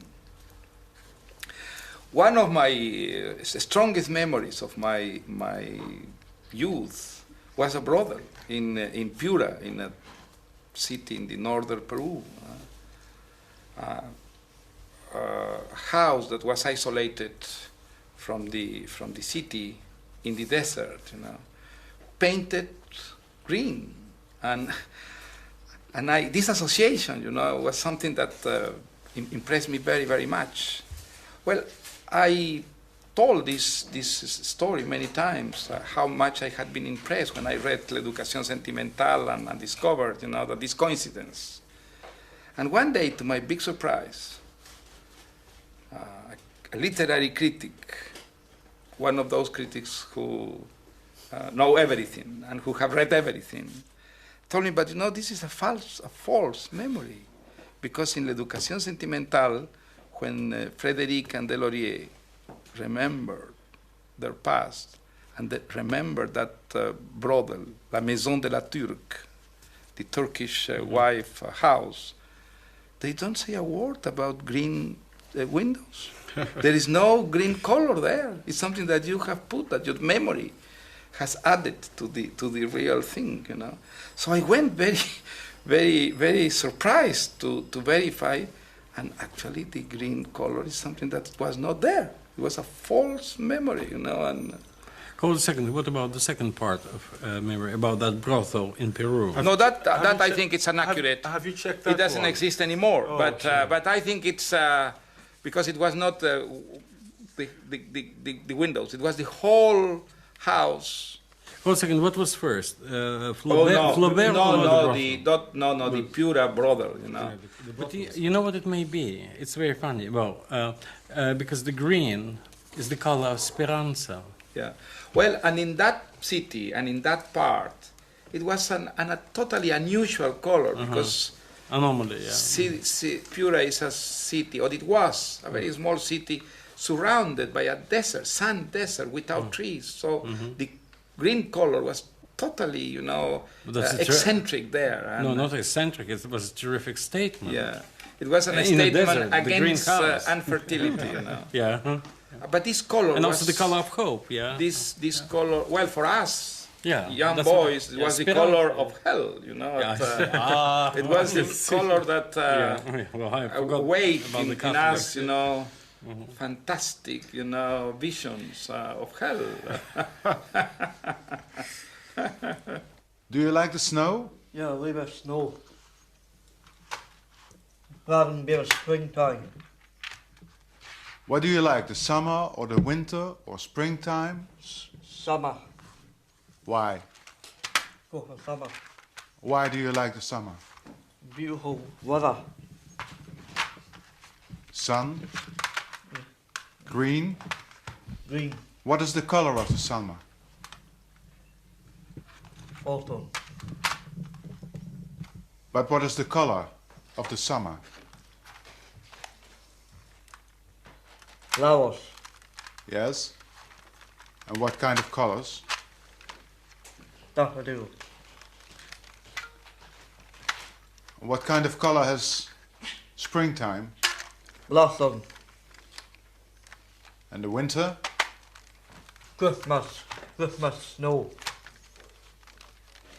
Wat we ons herinneren is een mengsel van wat we gezien hebben. Een mengsel van vaste schema's die al lang bestonden. En een mengsel van dingen die we daar achteraf nog over gehoord hebben. Het construeren van informatie in het geheugen is een doorgaand proces, gaat altijd door.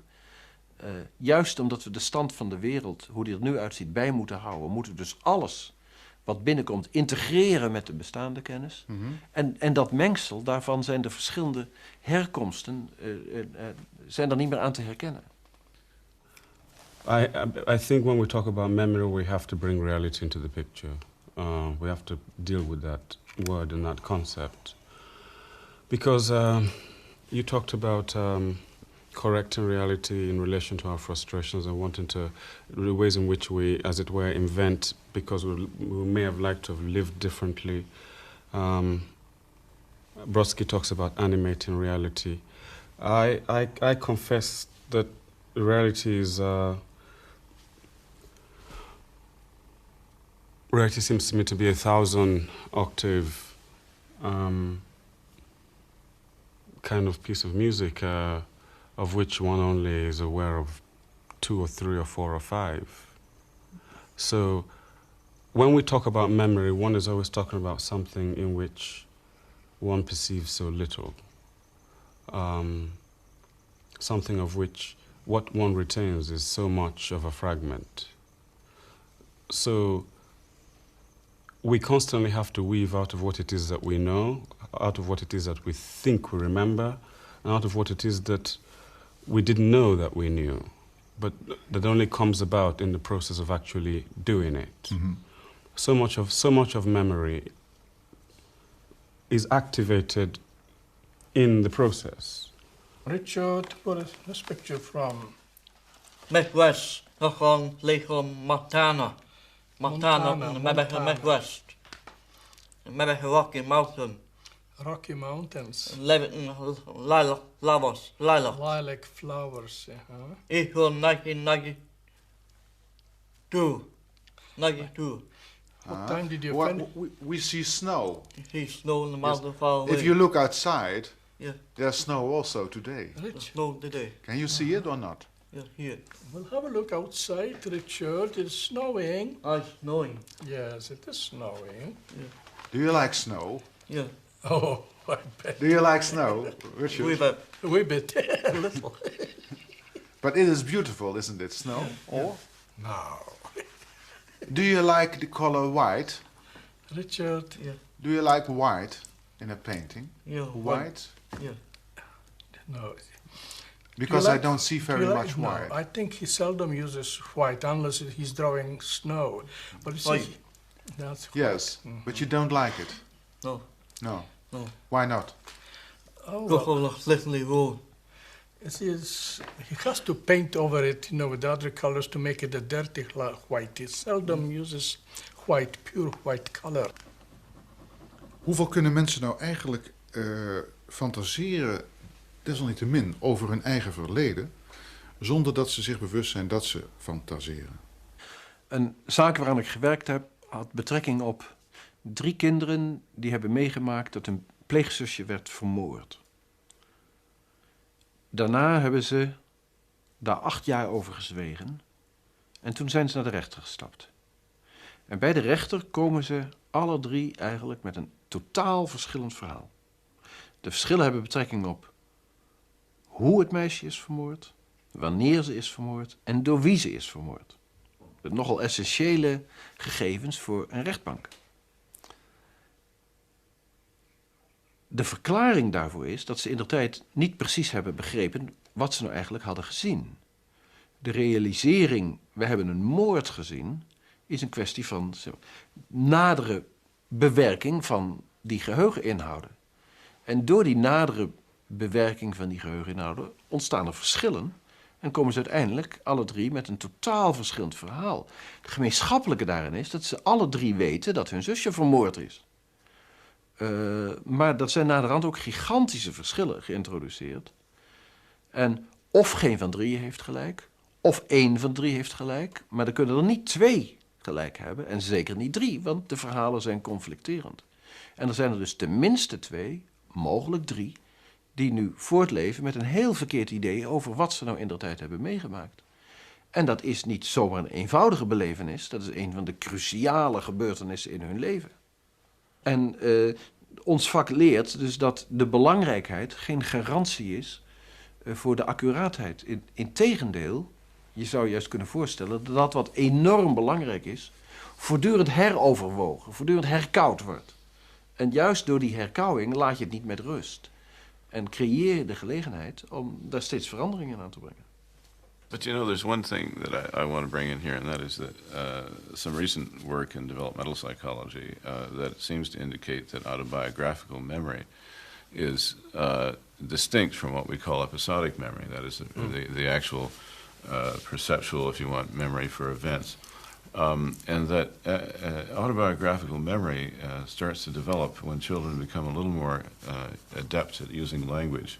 And it's developed in the social context. That is to say, the version that you're talking about of your own life that you remember later on is a highly rehearsed version that you've developed with your parents and your siblings and your friends, and which you rehearse and revise continuously throughout your life. So that this to me was a bit of a revelation when I came across the work of Catherine Nelson in particular on this, because it teases apart two areas of memory that previously were lumped together, and namely the direct experience and the memory of an experience that you have, which we usually call episodic memory, and the verbal narrative that you develop, that you tap later on, so that the evidence is that when you try to recall episodes in your life, very often what you're really tapping is your highly rehearsed verbal narrative of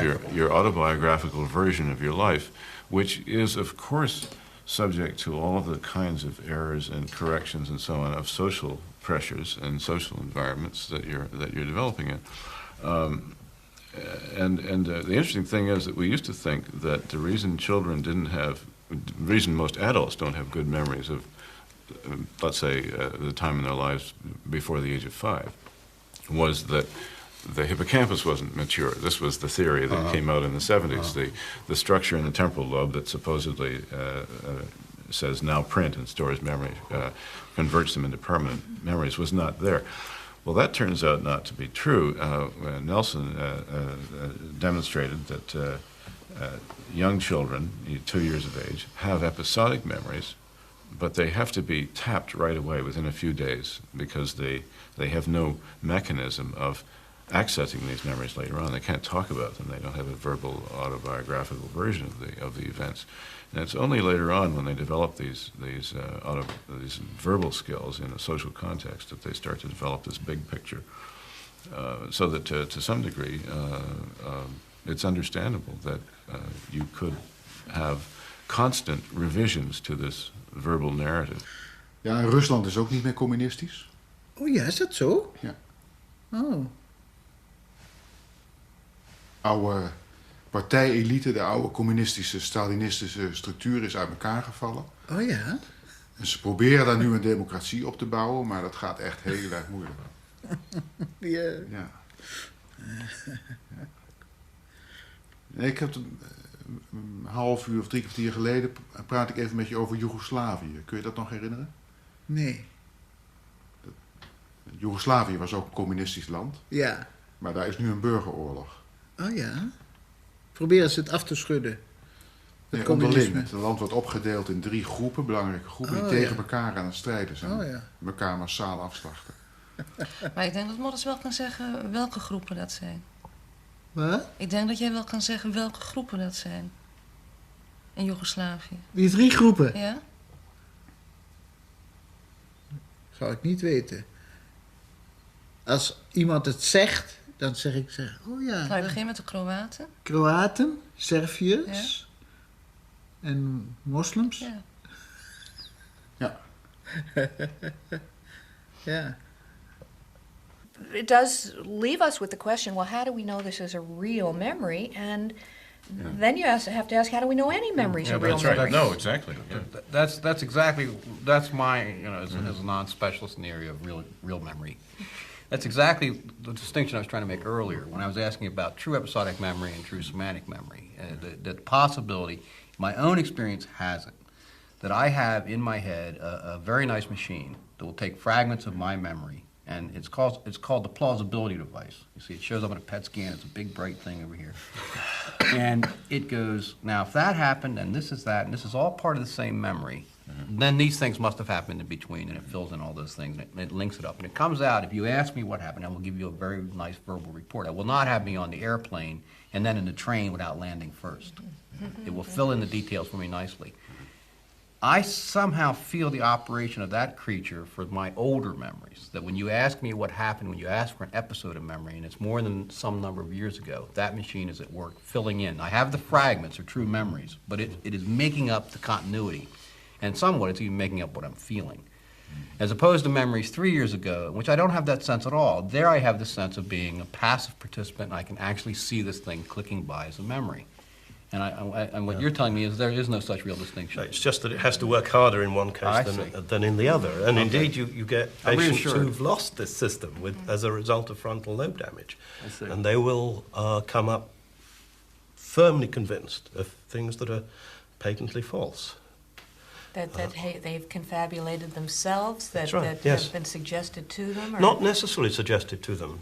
Very often they've confabulated themselves. So a patient with bilateral frontal lobe damage, waking up and turning to his wife and saying, "Why do you keep telling people we're married?" And she said, "But we are married. We've got 3 children." Well, that doesn't mean we're married. So she gets out the wedding photographs and shows them to him. And he said, "That chap does look very like me, but it's not me, because I'm not married." Now, what were you saying about wanting to avoid your past? Okay, well, that makes a sharp thing. So, but it is the point then that you can have, indeed, it can be the case that you're introducing memories that never happened. Right. Now, how do we know they're real memories? Yeah. And I tell you, I've sat around with graduate students for hours trying to figure out how are we going to demonstrate if it's true that these are real memories or that any of the false memories we create. And one of my students came up with a very clever idea that let's ask if they bet money on these memories. And so we created an experiment where they had the opportunity to bet money, hypothetical money, and they were willing to bet almost as much on their false but suggested memories as on their true memories. Not quite as much, but almost. In 79 zijn we getrouwd en in maart 80 heb jij die hersenbloeding gehad. Ja, herinner je de trouwdag nog? Nee. Ik weet niet eens waar we getrouwd zijn. Nee, dat klopt. In Velsen? Ja, hartstikke goed. Je bent op leeftijd. Ja, hij is in vorm. Ja. Maar dat is wel leuk, want we logeerden nog wel eens met mijn ouders in Zandpoort. En als we dan met de bus naar het strand gaan of naar IJmuiden, dan kom je langs het stadhuis in Velsen. En dan zeg ik tegen mijn moeder, nou hier zijn we nou getrouwd. En mijn moeder schreeuwt in de bus, zijn we hier getrouwd? Dus dan zie je mensen soms wel een beetje raar opkijken van, wat is dit? Ja. Maar je weet toch wel dat je met Gon getrouwd bent? Ja, tuurlijk. Ja. Ik zie haar toch dagelijks. Ja. Ze woont toch bij mij in? Ja, dus dan moet het wel kloppen. Ja. Ja. Elizabeth, there was a fascinating experiment or study. I think it was in Cambridge, UK. That there was a kind of congress of scientists, and afterwards everybody was asked to report what they remembered about the sessions. Do you remember? No, who did this study? I mean, it sounds like something we might do, but... Did you write about it? Maybe we should go off and do that. Did you write about it? I don't know. Did I? I've read so much. I'm sure you did. I must have read it somewhere then. And so what did... few more retrieval cues, and then one of the conclusions was that parents people were reporting events that never took place at all, or had enormous distortions of what their colleagues had been said during the conference. Don't you remember? I don't remember that, but it wouldn't surprise me at all because sounds very familiar. Yes, I mean, first there are many other collateral findings that you could bring in to predict that. We don't remember the verbatim, at least not for very long, the verbatim of what was said to us. We remember only the gist, and in the process of trying to remember that gist, you would bring in all the reconstructive apparatus, and then there'd be all the prestige-enhancing memories, so you'd remember that you contributed more than you actually did, and you said things that were more insightful than you actually did, and all of that would lead you to suspect lots of error built into that situation. We see ourselves always in a better light than we really were. How familiar is that? How can you know? Well, Brodsky spoke earlier.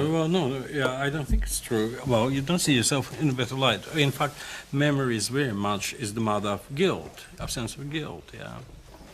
Well, that is, if you have any guilt based, if your sense of guilt is based on anything, it's precisely on your memories of your past conduct. Well, and you never get rid of that. Well, and not simply by accumulation of the subjects of guilt, yeah, but just simply, your attitude. Well, you may philosophize about what happened, but you remember what did happen. Yeah. No, I don't. I think memory is complex enough without our falsifying it, and I don't think we falsify. Well, it just if we falsify, we know that we do actually. Yeah. Somehow we do. Do we? Yeah. Huh? Do we? Well, somehow we do. Yeah. Well. You see, I do believe in a very strong superior ego thing. Yeah. Well, in people, that is the mind, the reason, presides over the whole thing. That is in that respect. The system portrayed, the scheme offered, the structure offered by Freud is not entirely true. Well, because I think our subconscious, our instincts, our God knows what, do report to the reason, to the mind. Yeah, we always know what we do, I think. Well, that is, it's like, in a sense, the centralized state is a good replica of what transpires in one's mind. How about the empirical findings that we remember that we gave more to charity than we really did, or we took more airplane trips, or we had kids that walked and talked at an earlier age than they actually did, or some work that I and others have done, we voted in a recent election when we didn't really vote, as proven by the election records. So these are all ways in which we remember ourselves as better off than we were, a better person. That's the superiority complex of memory. But I think you don't write only out of nostalgia for disappeared past, I think there is an element of rejection, of correction, of rebuilding differently, the word that is preserved in your memory. So, and I would say this is what is typically literary, this reconstruction of reality, the creation of alternative reality out not objective facts and events we witness or we were part of, but as something that we would have liked to be the real world, and it wasn't. And for that reason, we had to invent it, with words and with fictitious recollections and memories, which in most cases are actually inventions and fantasies, Over wat soort dingen praat ze toch nog regelmatig, die regelmatig terugkomen? Is daar een bepaald vast patroon in? Of? Nee, er zit geen vast patroon in. Nee. U ziet het, het is verschillend. De ene geeft zijn antwoord en dan slaan ze weer dicht. Het enige is dat ze wel veel meer dingen uit de vroege jeugd. Ja. Zijn het alleen liedjes of zijn het ook wel eens verhalen of opmerkingen of zinnetjes waar ze mee komt? Alsof ze weer... Wat zeg je? Wat het moet zijn? Nee. Wat dan? Ik vraag even. Wat vraag je? Zeg het maar. Als ik iets vraag en ik vraag de tweede keer, dan weet ze het niet meer. Dus nou praat ze tegen me, dan versta ik het niet. Komt dat het half gebroken is. En dan vraag ik, wat zeg je? En dan weet ze het niet meer. Dan geef ze de tweede keer geen antwoord meer.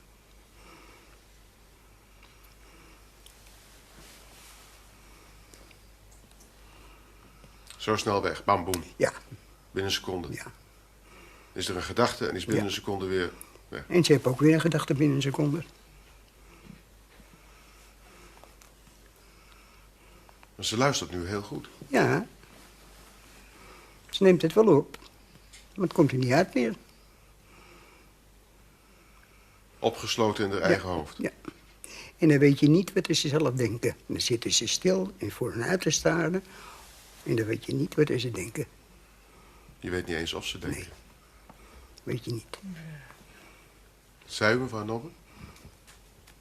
Mevrouw Nobbe? Nou, er wordt wat aan je gevraagd. Ja. Die meneer die vraagt wat aan je. Wat zei u? Hoorde u iets zeggen? Wat is...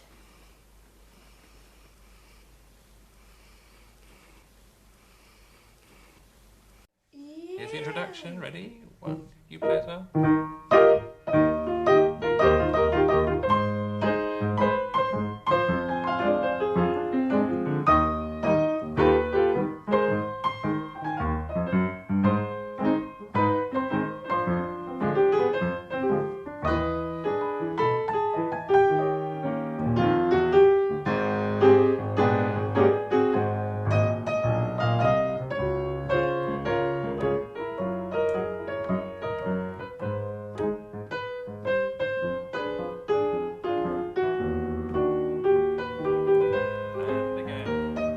Het leven heeft zich nooit aan mij voorgedaan. Als een reeks duidelijk herkenbare overgangen, schrijft Jozef Brodsky. Het rolt eerder voort als een sneeuwbal. En hoe langer het duurt, des te meer de ene plaats lijkt op de andere... en des te meer de ene tijd op de andere lijkt. Wie van de gasten op het kasteel zal over 20 jaar nog leven? En wat zullen de overlevenden zich dan nog herinneren? Van de ontmoetingen op het kasteel, van de schilderijen in de gangen, van het weer, van de stemming waarin men was of kwam, van de piano die nu en dan opklinkt uit de Chinese kamer, hoe het rook in de hal. Zouden de planten en de struiken er destijds werkelijk anders uitgezien hebben zoals ik altijd beweerd heb? Waarschijnlijk wel. Vergelijk de afbeeldingen van vroeger maar met die van nu. Bovendien roken ze anders. Ik geloof zelfs dat hun schaduwen anders waren dan die van nu. Oh, er zijn nog wel bomen van vroeger over, maar die zijn vast alles vergeten. Ze stellen geen belang in hun eigen verleden. Toevallig ken ik een zeer oude graspriet en die zegt ook van niets te weten. Ik heb met oud lover gesproken. Geen woord meer over vroeger. Het is voorbij.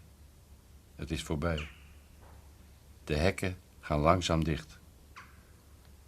Merk je dat de weg steeds nauwer wordt? In de verte, op de zandgronden, reden de legers langs. Het was duidelijk te horen. Ze reden rechtstreeks de geschiedenis in. Het liep slecht met ze af. Ze zijn niet teruggekomen. Ze zijn verdwenen. Aan het begin van de 16e eeuw werd het kasteel belegerd door de bisschop van Utrecht. Van het aantal slachtoffers is nergens verslag gedaan. Alles wat rest zijn 2 roestende kanonskogels in de bibliotheek. Vlakbij het kasteel, in het moeras, zaten in een andere oorlog, die uit de 21e eeuw, Canadese militairen ondergedoken. De baron bracht ze elke dag eten. Spannende tijd. Hier, in dit bos, dat weet je niet, daarom zeg ik het even, lagen her en der dode soldaten. En natuurlijk stukken uitrusting. Het stonk hier verschrikkelijk. Kijk, en daar heb je het weer. In datzelfde bos kun je nu bij een kraampje snoep kopen. Je kunt er wandelen. Kortom, er dreigt geen enkel gevaar. En dat vind ik vreemd. En dan te bedenken dat er mensen zijn die, als je ze vertelt wat hier gebeurd is, alleen maar zeggen, oh ja? Meer zeggen ze niet. Het kan ze niet schelen. Daar kan ik niet over uit. Wacht even. We hadden het over de vervalsing van onze alledaagse herinneringen. Niet over de oorlog. De vraag of traumatische herinneringen anders bewaard of anders vervormd worden dan alledaagse, die vraag komen we pas volgende week tegen. Dan zullen we bezien hoe betrouwbaar herinneringen zijn aan de enige echte hel, die van de mensen. Maar Gerhard Durlachter neemt in de torenkamer een voorschot op die gedachtenwisseling, via de zoektocht. Zijn poging om via oud-kampgenoten de waarheid van toen terug te vinden of te bevestigen. Elizabeth Loftus en Willem Wagenaar, de beide geheugenpsychologen, die elkaar kennen van tal van internationale rechtszaken, waarbij ze als getuigendeskundigen optraden, nemen een pauze te baat om elkaar hier te treffen, in de kelder, vlak naast de vroegere knechtenkamer. Ook zij nemen een voorschot op die latere discussie. We ran a number of studies on true and false stories. We produced true and false stories. We asked subjects to tell true and false stories, and then gave these stories, the taping, the videotapes of them telling it, to other people who judged, whose task it was to judge whether these were true stories or false stories. The results of that, say the bottom line of the results is that the false stories were more convincing than the true stories. So the feeling that you feel this is sincere, this is true, doesn't warrant, say, the truth of that story. On the contrary, I would say, as far as we know, the more you believe that this is a true story, the more you have to doubt it. Really? Now I wouldn't really go that far, but I would only want to say the fact that a person is convincing and looks sincere, it's got nothing to do with it. Right. Well, just one question about your study. Are the false stories ones, are they deliberately false? Are they're lies, or are they honestly believed but false? No, they're lies. Definite lies. Yeah, definite lies. The way the experiment goes is that people are told about a certain movie they haven't seen, and then they're told, tell the story as if you've seen it. The person who's going to interview you doesn't know that you haven't seen it. So tell her a story that is good enough, and they get some time to prepare themselves to make up a good story, and they're very convincing. Well, just thinking about the persuasibility of false stories, I think if a person had convinced himself, the self-deception, I would think that'd be even harder. I mean, you're already showing even when it's a lie, it's hard to tell. But if it's an honestly believed false story, then it's got to be impossible without corroboration. Yeah, so I think, and of course that's the whole business of a court, is not simply to believe stories that people tell, but to find corroboration of those stories. And if you fail to find corroboration, then you've got a problem. Because I don't think that you can simply believe just any story a person is telling. Right, well sometimes at least you can use corroboration to prove the story's false. So if it's geographically or biologically or physically or in some other way impossible, at least that's one way also to use corroboration to prove that it's false. Most of the cases that I'm involved in, there is no corroboration. All there is the person's story, and there's not only no corroboration, there's also a lot of proof that there was suggestion, that there were questionable techniques, that there was a lot of things going on before the story got crystallized. Well, in our Yolanda case, of course, all the corroboration, all the attempts to find corroboration show that nothing of that is true. Nothing ever fits. But despite that, people argue that, well, it's possible that the details are wrong. That's the way memory works, you see. But in essence, the story must be right. Only these small details that you can check, that you can verify, they are not right. But the general flow of the story must be correct, because you cannot make up such a thing. And I think what we have learned from a number of cases, like the Ingram case, is that people can make up such things. The whole flow and all the details. I think you can be wrong on almost anything. I don't know of an exception. Well, you may need a little more time so that the real memories can fade a little more, but then I believe you can manipulate the details of memory for just about anything. Yeah. And it's, of course, a problem, because a fairly similar statement is, people cannot make this up. This must be true. There's no way they can make this up. And I would say, I don't know of any, say, limit to imagination. People are really very imaginative. How do you say that? Imaginative? Imaginative. Yeah. They create wonderful inventions. And they create untrue stories, and they're brilliant at both. There's no limit to that. I'm not sure we can remember anything at all the way it really happened. As soon as we go into detail, you reach the point where you're going to be wrong. So you can only say that we remember something the way it happened if you talk about, say, the global thing, the rough thing. But you can always ask for detail, more detail, and then at the end you will be wrong, no matter what the topic is. Ben je er überhaupt bang voor dat je, wat je geheugen betreft, ongelooflijk veel dingen inprojecteert die er nooit geweest zijn? Nou, dat is juist mijn grote angst geweest toen ik de gruwelijke jaren beschreef. En daarom heb ik, goddank, dan ben ik als socioloog opgeleid, heb ik geleerd om zoveel mogelijk te checken, te controleren. Daarom ook mijn reis naar Amerika, om die overlevenden zelf te spreken. Van mijzelf dacht ik, ben ik gek geworden? Dat kan niet waar geweest zijn. Pas toen ik bevestiging kreeg daarvan, dat zij hetzelfde gezien hadden, hetzelfde gehoord hadden, hetzelfde meegemaakt hadden, toen wist ik, het is waar geweest. Maar dit is al een decennia na je ervaringen in het kamp. Vele decennia, dat was in 86. Ja. Dat je het gevoel had van, heb ik, wat destijds is gebeurd, heb ik dat echt meegemaakt? Is het eigenlijk gebeurd? Ja. Was het zo sterk? Dat je... Nou, zo sterk was het niet. Kijk, ik had daarvoor al veel psychische hulp gehad en ik wist dat het gebeurd was.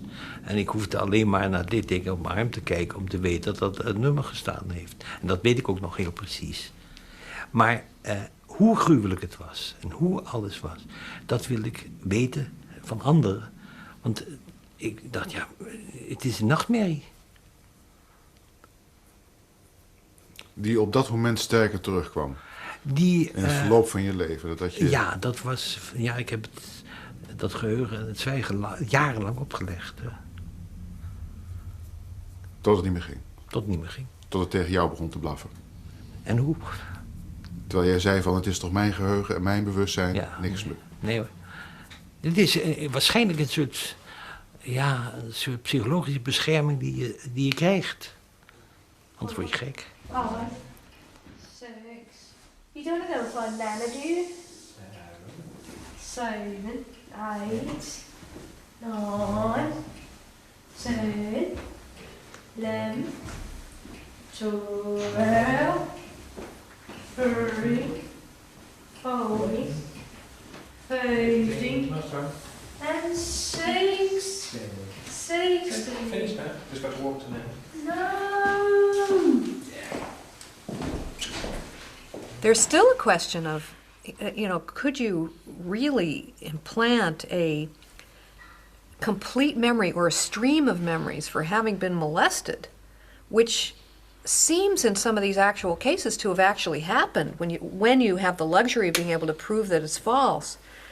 But obviously we can't do it. And what would it take? What does it take to do it?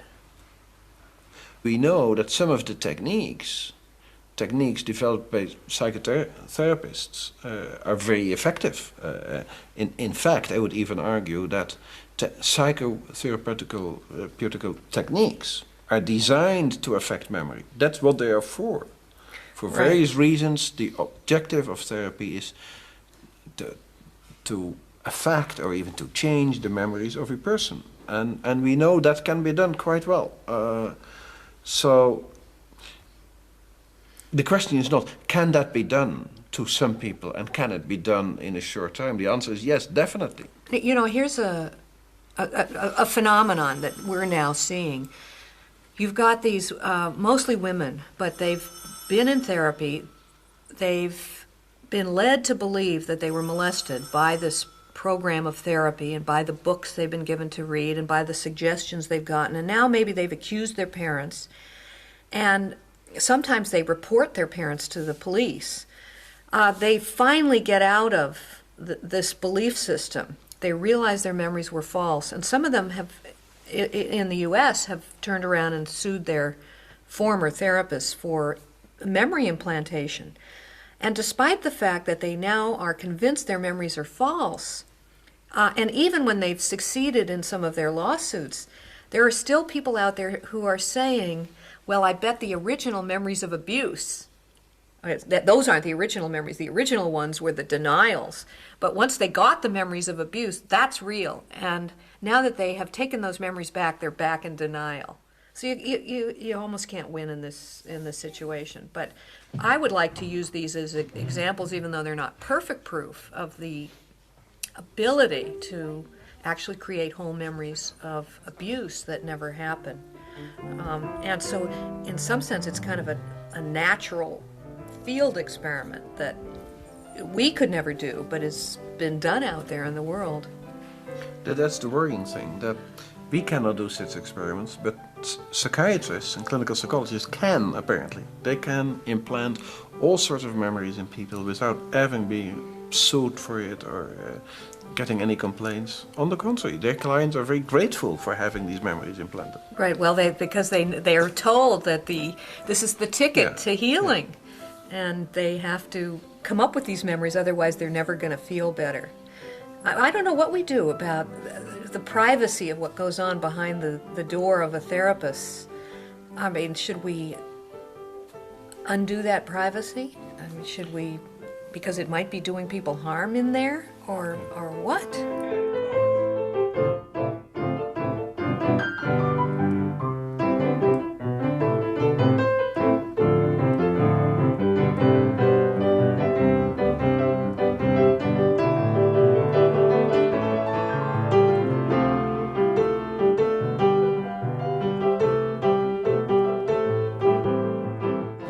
Was de behoefte om na te gaan, ben ik nou gek?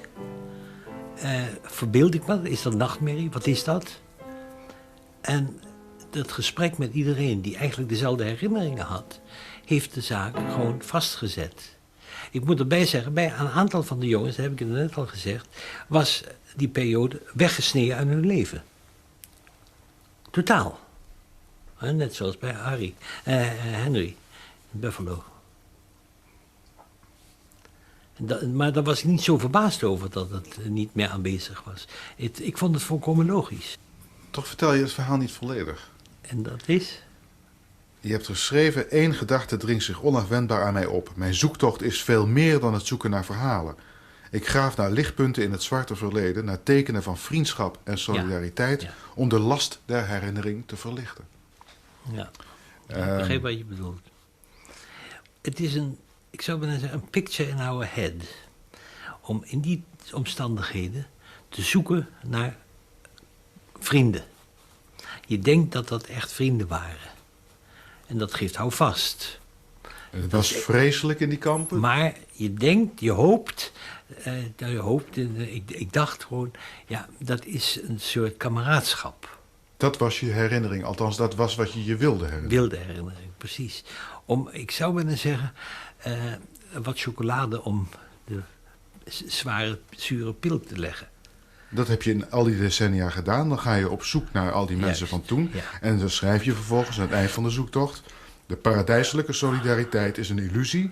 Ja. Lijkt mij nu, hooguit vluchtige vriendschappen konden in het inferno bestaan. Ja, maar dat is dubbel. Ik ging op zoek naar die kameraadschap. Maar ook op zoek om de bevestiging van mijn eigen herinneringen. Goed, dat eerste lukt voor een groot deel. En de kameraadschap? Nou, toen was hij er. Ze hebben me allemaal verschrikkelijk aardig ontvangen. En ook in Israël waren we één grote familie. Maar langzamerhand heb ik me gerealiseerd, ook toen ik het boek schreef, dat het net als het gewone leven is.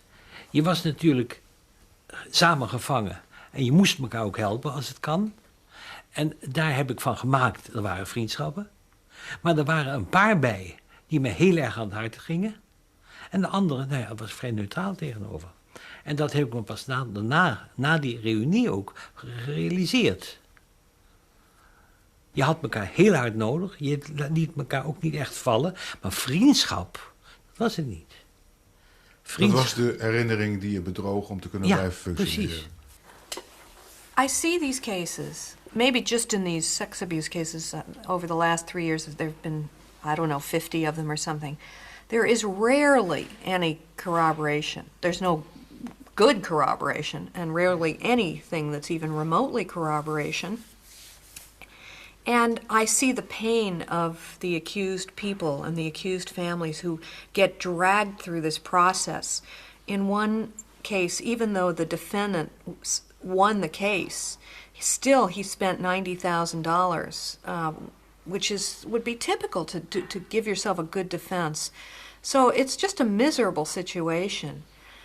Yet I run into this opposition when I speak about these cases because people say, oh, you don't see the pain of the genuinely abused people and the misery they experience. So sometimes I wonder if I'm seeing a different sample of the world.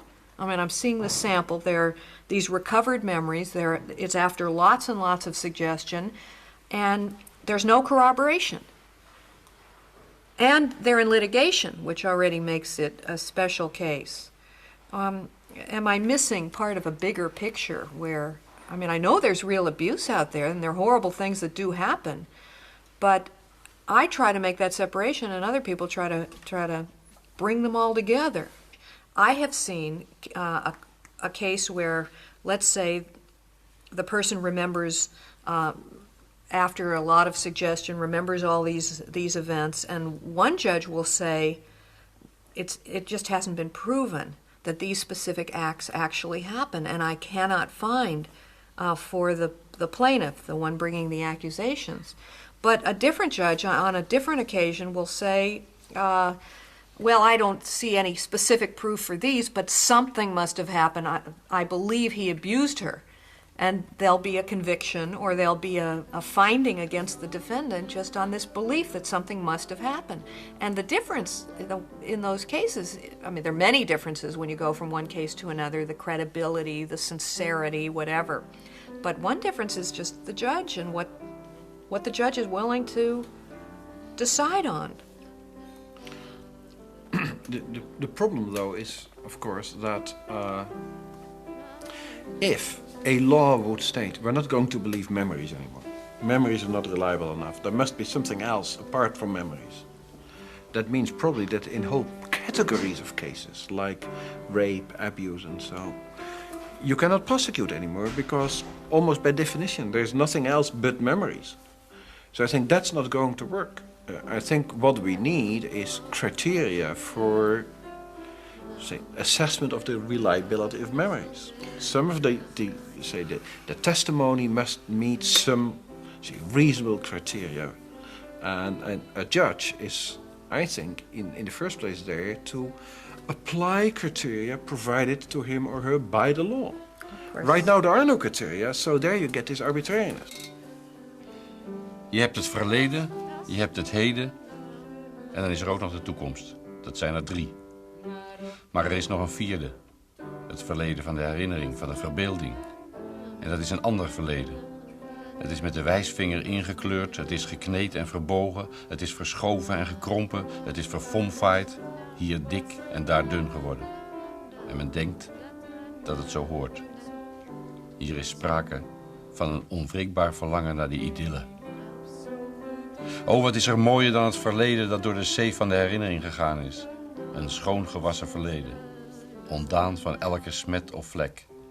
De omgekeerde utopie. De utopie met zijn beentjes in de lucht. De herinneringen waren zo talrijk, zo halstarrig, dat er nauwelijks plaats was voor iets nieuws. Het werd tijd dat er wat herinneringen opgeruimd werden. Aan iemand meegegeven of zo, die ze dan weer op zijn beurt in een kuil kon werpen. Een beetje weg ermee. Nou ja. Ja, je moest dat heb je het mooi gedaan. Ja, dat is heel goed. Dat zit alles erin. Dat is het. Dus. Ja. Hé? Hoezo, doen we zo. Zullen we nog een liedje zingen? Van in Den Haag, daar woont een... Nee, mag het hoor.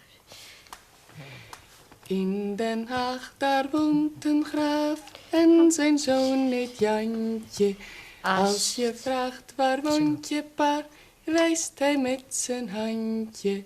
Met zijn vingertje en zijn duim. Op je hoed draagt hij een pluim. In zijn arme mandje. Dag mijn lieve Jantje. Ja, ik vind het mooi. Ja, gaat u nog een keer meezingen? Gaat u nog een keer meezingen? Nou, dan zal ik eens kijken hoor, dat ik het dus kan. Want... The brain, the mind and memory, the way it has developed through the evolution, was not designed for the court. Nature didn't build us such that we would be perfect witnesses in court. Our memory has other functions than being witnesses in court. Quite often the law wants minute details. For instance, in the Yolanda case, one of the major problems was, if she had babies, did the pregnancy last 24 weeks or more? Because after that, say if she delivered babies and the babies were killed, it's murder. Before that, it's abortion. Now, how do witnesses know about 12 or 14 years ago how long a pregnancy lasted? Well, how do witnesses know that? I think it's an unreasonable question. You know, I have another question about the Yolanda case that I gather, whatever the truth of the various claims, that her recollections keep on getting more and more and more extreme. In one case in which I was involved, the allegations start with, this even after a lot of therapy and a lot of suggestion, start with that the father made her fondle his penis in the shower. And then by the time they're done with this woman, she's remembering the father made her stick her fist up the anus of a horse. And she's got all these kind of wild accusations. I mean, not to mention what a horse would do to you if you tried to do that to the horse. But why is it that these people seem to have to go on and on and on and develop more and more and more to these memories, like apparently Yolanda did too? What do you think that's all about? There are two ways to look at that problem, I think. One way is, does this incremental nature of the story, does that tell us that it isn't true? Are true stories immediately complete and untrue stories sort of develop? I don't think that is the case. I think there's a very good reason for people not to tell the whole story. For instance, if you want to see the perpetrator convicted, then you would probably try to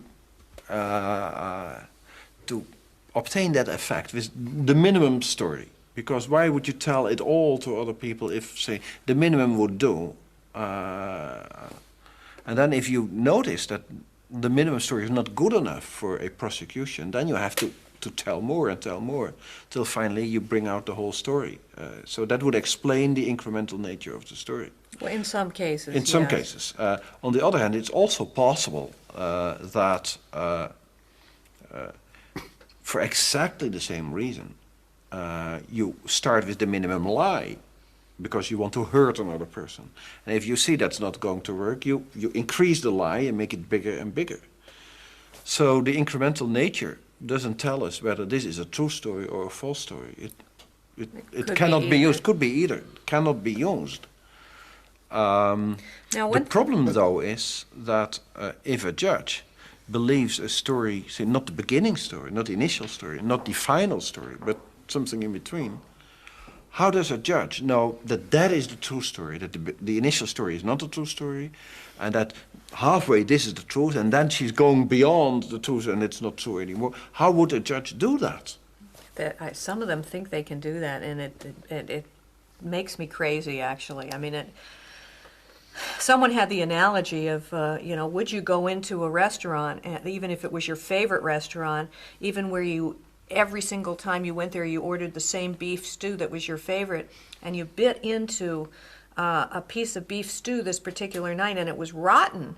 I mean, would you shove the rotten ones over here and the good ones over here and just say, I'm only going to eat on this side?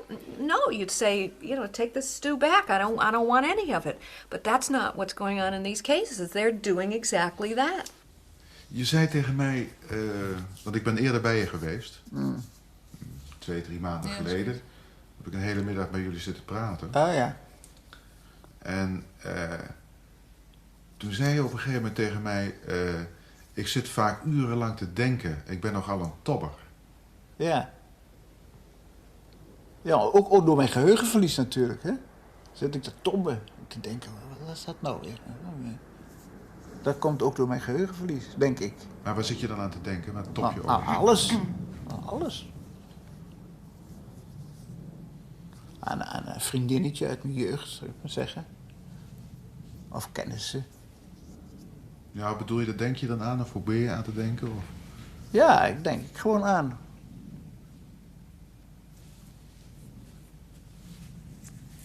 Ik denk aan alles, kun je zeggen. Ja. Uit mijn geheugen, uit mijn verleden. Ja. Ja. Besef je heel vaak heel goed dat je geheugen niet helemaal meer je dat is? Ja, tuurlijk weet ik dat wel. Ik vergeet veel dingen, hè. Ja, ik tutoieer je omdat we dat vorige keer deden, anders misschien wat... Nee, dat vind ik. Ja, dat vind je geen probleem, hè? Ik heet Wim. Oh ja, Wim. Ja. Wat zijn dingen die je eigenlijk graag zou willen veranderen in je leven? Ieder mens wil wat veranderen, hè? Het leven is nooit compleet of zo. Wat zijn dingen waar jij graag iets in wilt veranderen? Nou, ik weet het niet. Ik zou wel in een kasteel willen wonen. Nou, je bent er een dagje, kun je oefenen? Ja. Nee, omdat je de vorige keer toen ik bij je was, zei je tegen me dat je vaak zat te tobben. En ik ontmoet je nou voor de tweede keer en je maakt helemaal niet de indruk van een grote tobber. Nee. Meer een denkert. Ja. Een denker. Geen tobber, maar meer denken, ja. Geen tobber. Ja. Maar dat hangt ook van mijn sfeer af, hè. Als ik soms in een rotbui ben of zo, dan tob ik veel. Nou, je bent geen tobbertrit. Maar als ik gewoon gezellig hier zit en zo, en allemaal leuke mensen om me heen, dan top ik niet. Nee. Dat is het verschil. Well, I do agree that if a person is depressed or upset or miserable, that it can completely color what memories get retrieved, what memories get reconstructed, how the past is interpreted, how things get labeled, how a person comes to appreciate what they think is their past. So that is another way in which we have a dangerous situation in these therapy cases, because almost by necessity the people are going into therapy because they're depressed or they're there for a problem. They're not there to tell you how great their life is. So if you're in that particular state, to what extent are you selectively digging through that memory bank, pulling out what pieces, putting them together in what ways with what interpretations, and you construct a more miserable past than maybe you really had. I have a beautiful example of that, the case I'm dealing with right now. It's a man who has been living with 9 different women in, say, a number of years.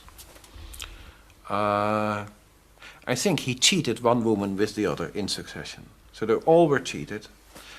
Except the last one? Not Except yet. the last one, yeah. By nature, they are each other's enemies, in principle. But they got together, they found each other and realized we've all been dealt with in the same way. Mm. Now they started, guided by a lawyer who helps them to file a lawsuit, starting to remember what happened when they were living with this man. They all come up with the same very negative stories, with even criminal aspects in it, at least. And it's quite understandable that part of that is true, but it's colored by their realization now, we have been had.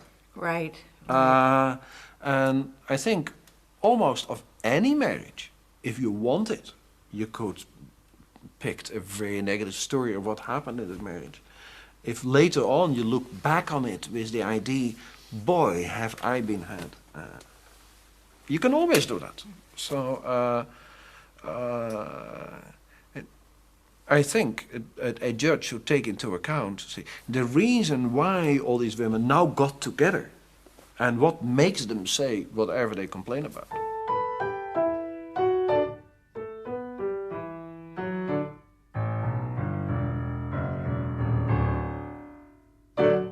En nu, wat wil het geval?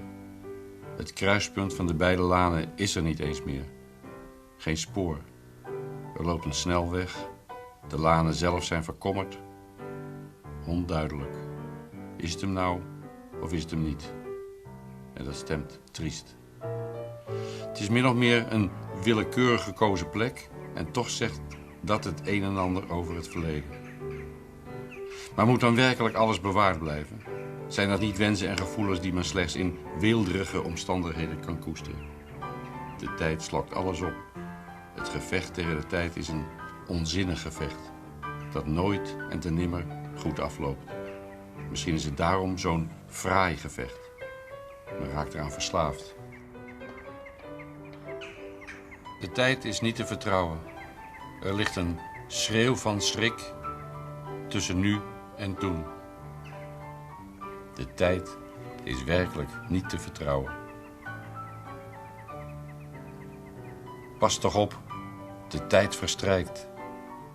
De tijd verwijdert zich.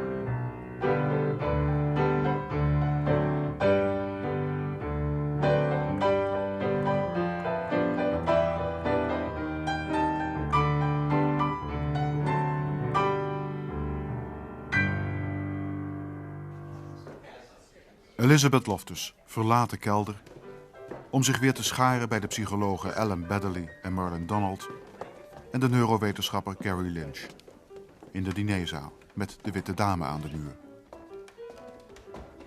Was het trouwens Ben Okri die schreef dat er een enorm verschil is tussen herinneren en herbeleven?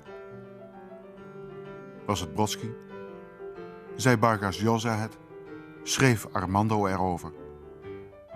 Ik bedoel, hoe komt het eigenlijk dat je je onaangename of juist gelukzalige situaties herinnert, zonder dat je hartslag opnieuw omhoog gaat of je bloeddruk weer stijgt? Het lijkt alsof het verhaal van die gebeurtenissen in een ander compartiment van ons geheugen is opgeslagen dan de emoties die erbij horen. I think Elizabeth and I have very little confidence in our memories. We're very much in common. I don't have a lot of confidence in my episodic memories. I think I have. This brings up an issue that we were talking about earlier, and that is the role that emotion or emotional tone might play, because there are certain very vivid experiences that I can almost replay in my head that are 20, 30 years old, but they're almost inevitably periods of high emotion, right? Or high novelty, which is probably the same thing. Well, give us an example if you feel comfortable. That's a very personal thing. How about you give me your example, and I'll give you mine. Well, these are always. I mean, in my experience, they're always personal memories. I'll give you one example. It's fairly neutral. Okay. This one I can live with. When I was in college, I was asked to give the valedictory address, and I was only given about 5 days' notice. I was completely taken aback, and I panicked, and I'd never done anything like this, and my faculty advisor wouldn't give me any advice or any help at all. He said, "You're entirely on your own. I don't want to see you," you know. And I remember the experience. I remember standing in front of a podium and in fact, looking out at an audience and seeing almost nothing but shimmering, you know. I was only aware of the microphone, the podium, and I typed this thing out, and I was aware of the sheet of paper in front of me. And I remember that so vividly. It was an awful long time ago, and it was like it was yesterday. That was over 30 years ago. Now, if you wanted to think about something that's a now-print function in your brain that just stamps in a truly episodic memory, this is one that I don't have to recode, you know, in words. This is one that just pops right out. Now, I have others, and most people have things like that. And I tend to trust those memories, although you would probably argue that distortions even in those memories could be introduced. Well, I would not only argue it, I would demonstrate present you with all the data on flashbulb memories. I don't know. I don't have flashbulb memories, but there are one or two incidents where something very emotional did seem to have that effect. But it is part of. I mean, isn't it really part of this general story that you know, I think you're raising, that emotion plays a very, very large role in how the saliency of memory is. You know, there's one beyond that. interesting thing. I've always enjoyed musical performance. For example, last night I was at Alfred Rendel's performance in the Concerto. It was magnificent, very emotional. I mean, the last piece he played, Les Adieux, was just an incredible performance, and the whole audience gave him a standing ovation, very emotional. Now, I've seen a few performances in my life of that sort, and I remember seeing Itzhak Perlman in London 10 or 12 years ago. It was the same sort of thing. The audience was just totally transformed by the experience. And yet, you would think that those would be really stamped in. And I have found over the years that a number of times I've misidentified the artist or the piece with the time and place and the location and so on, or even who I was with. So you would think that... We do have more. Our brains do have a great deal more in common. Yeah, I guessed earlier. Freud is coming in. Yeah. So you would think, you know, if anything got hammered in, that would be it. And yet, the little bits and pieces come apart, and so maybe we shouldn't trust those. I don't know. You're writing about your father having a revolver. You're hearing him shooting throughout the years. At the same time, you ask yourself in the book, did I ever see the revolver? I think I never saw this gun, you know. It was something that my father was always talking about, you know, and threatened my mother and myself with this gun. But I don't think I ever saw actually the gun. But one night I heard the gun because we were living we moved all the time, you know, in different neighborhoods in Lima. And for a while, we were living in La Perla, which was at that time a very isolated place, where there were very few houses, and one of the houses was ours. And so we were surrounded by empty, places, and so we were a bit, my mother and myself, quite afraid of being so isolated there. And one night, we heard steps in the ceiling of the house. So my father went out to see, expecting a robber, and apparently a shadow escaped, and he shot the gun, and I heard, and I heard the gun, but I never saw it, No. Mario, what's the Spanish word for revolver? Revolver. Revolver. Yeah, the same. And to shoot, when he said, that I'm going to shoot you, etc., or something like that, what verb he would use? Verb. Well, I don't. Was the verb he used, particular? That I don't know, but I remember that. What I remember is that he was able to threaten us with killing us, with his gun. You're looking for the thing but that activates. I don't remember the verb. No, verb. Okay, forget the verb. Well, can I ask you this? The term revolver. It was the term revolver, and not the particular brand, not Smith and Wesson. No. It was revolver. Okay. Yeah, I don't even know what brand. Not Parabellum, no anything. I don't know. Okay, now my question is how peculiar the word revolver for the Spanish year, for the year of for the Spanish language. I think quite common, But it's revolver. It's not revolvero. No, it's revolver and it's pistola. We Pistola. have two words, pistola or revolver. Yeah. But it's probably revolver. Yeah, but revolver sounds more macho, more than impressive. pistola. Pistola is a bit soft. More impressive, more feminine. Much more impressive. Revolver, because this mixture of R's and V's, which are strong letters. That's the whole point. Yeah. Why do you ask? But because when things stick in one's memory, not so much because of the substance, but because of the euphony. Yes, without any doubt. Yes, without any doubt. But it also the image, the image, the idea of the revolver, that's the whole point. Yeah. That was. It's the same thing. It's the same thing in Spanish. I believe. That's why all the Latin Americans are so fond of revolución. Yeah.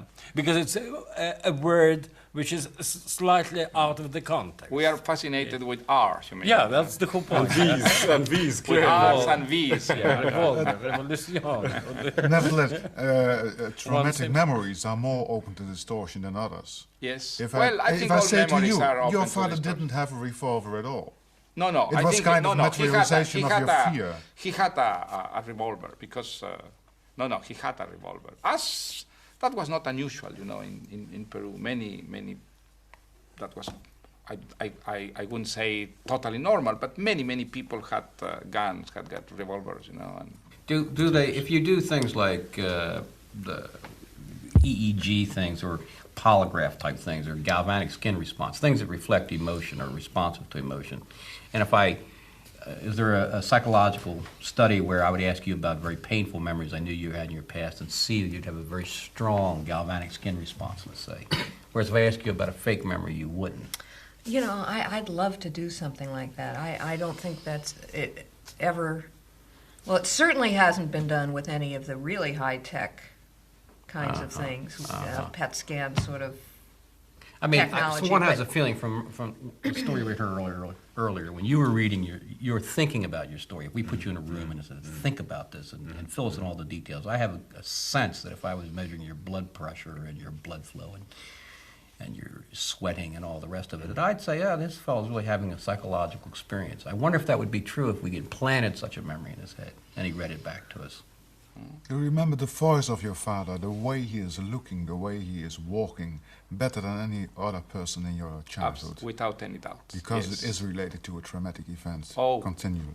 Absolutely. I retain very small, the details of his face, of his eyes, of his the extreme paleness of his face when he was angry, and this cold voice, which was so penetrant, that could really reach the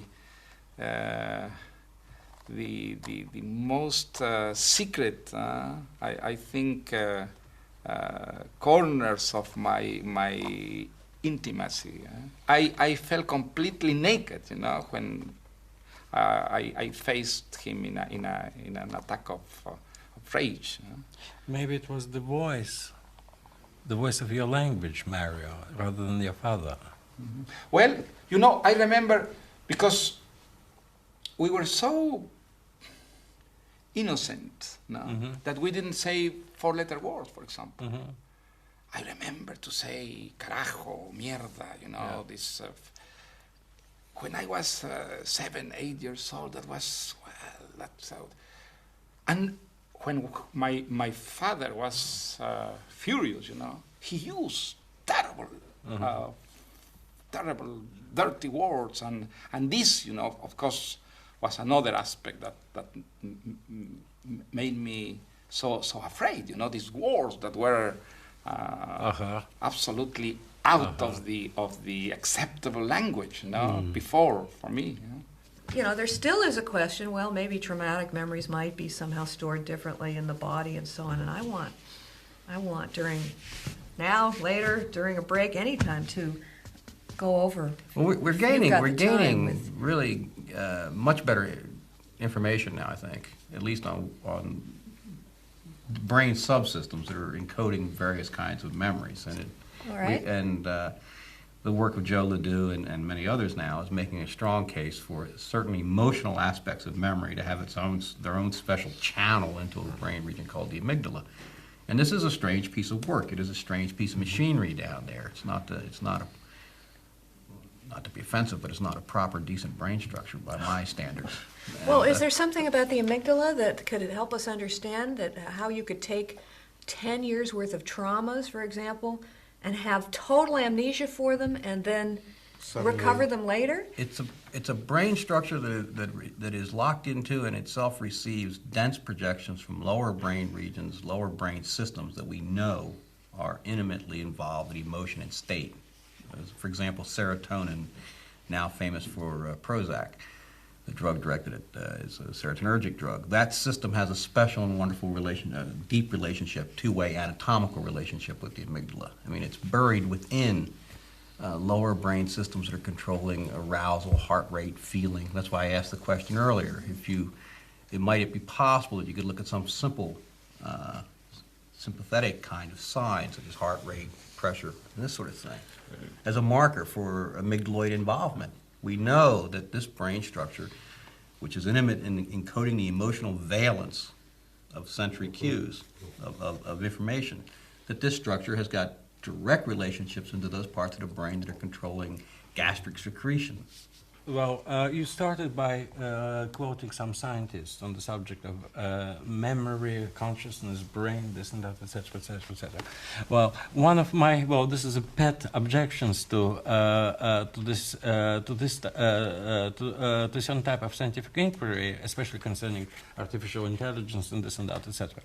Well, has to do with this, with the indeed isolating the mental activity or the existential activity, so to speak, controlling activity of the human being in the brain. Because I used to think that the entire human body, to say the least, is the brain. Exactly, that's wonderful. Yeah. Descartes fixed consciousness in the pituitary gland, which I think is erroneous, but please carry on. Well, no, that's basically it. All your system, your entire system is the eye, yeah? Well, full of eyes, so to speak. Well, it's alert. Well, it sends you. It sends signals or receives the signals all the time from the. Nothing could be farther away from brain than, for instance, your food, your soul, yeah, well, and yet it's quite sensitive, yeah, it knows where it's traveling, yeah, so to speak, yeah. It sees where it's going. Yeah, it sees where it's going, yeah, yeah.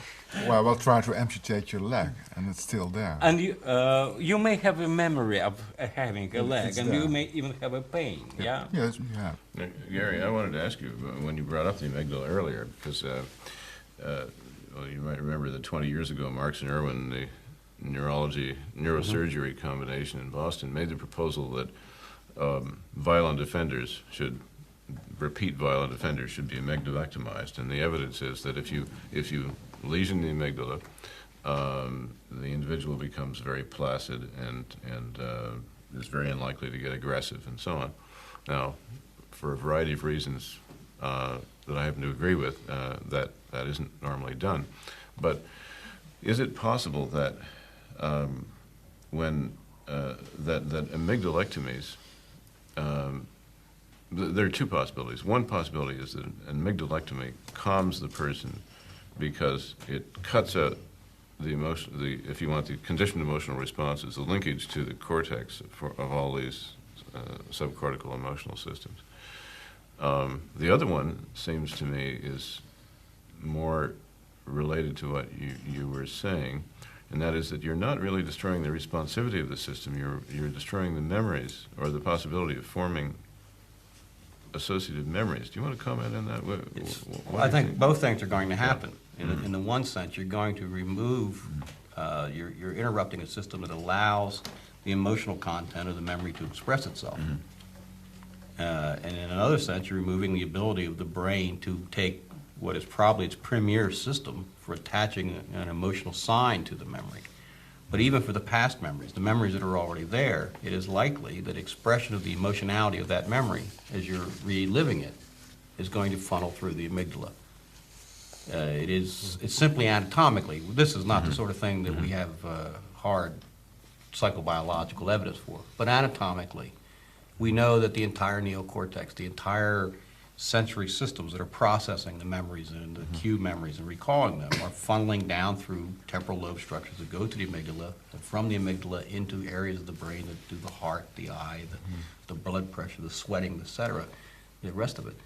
So both in terms of encoding and both in terms of expression of the memories that are already there, the amygdala would seem to be critical. And some of the old... That's why I was asking the question earlier. Would it be possible we could tease out how emotional this memory really is?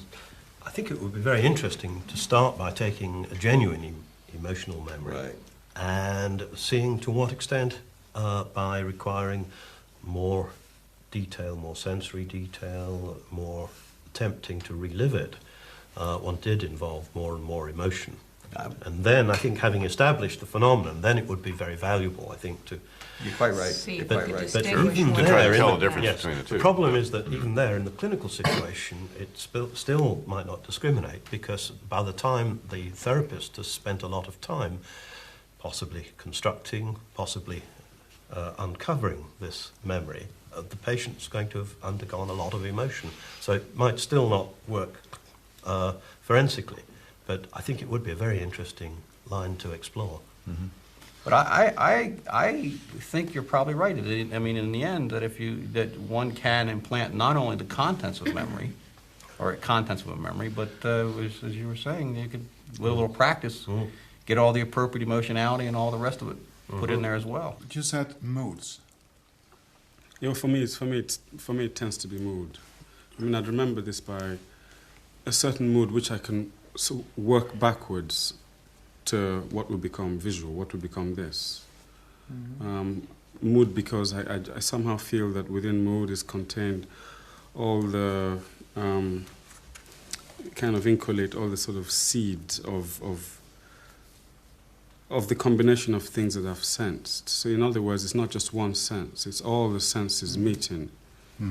I'm very much a mood person, and if I want to remember a place or a period, it's a very strong mood, and that mood. How do you remember a mood? It's for me, it's difficult. Well, okay. A short story I wrote called "Laughter Beneath the Bridge," out of which I described that experience during the war, of which I told you just a tiny little fragment, came out of the mood which I can only describe as being orange in the air.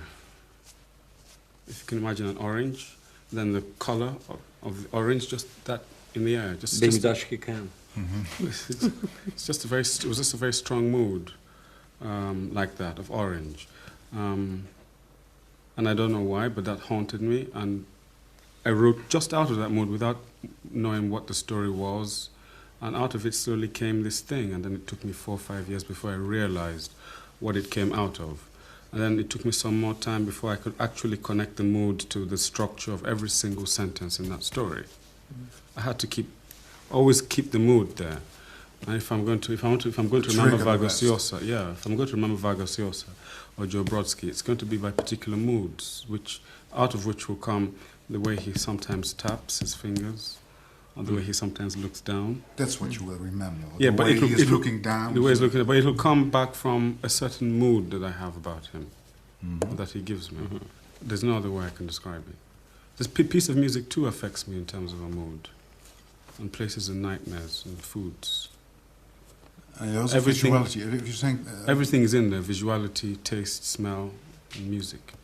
I've a colleague, Phil Barnard, who makes what I think is a very interesting distinction between two parts of long-term memory. One is concerned with the semantics, if you like, and one is concerned with the implications.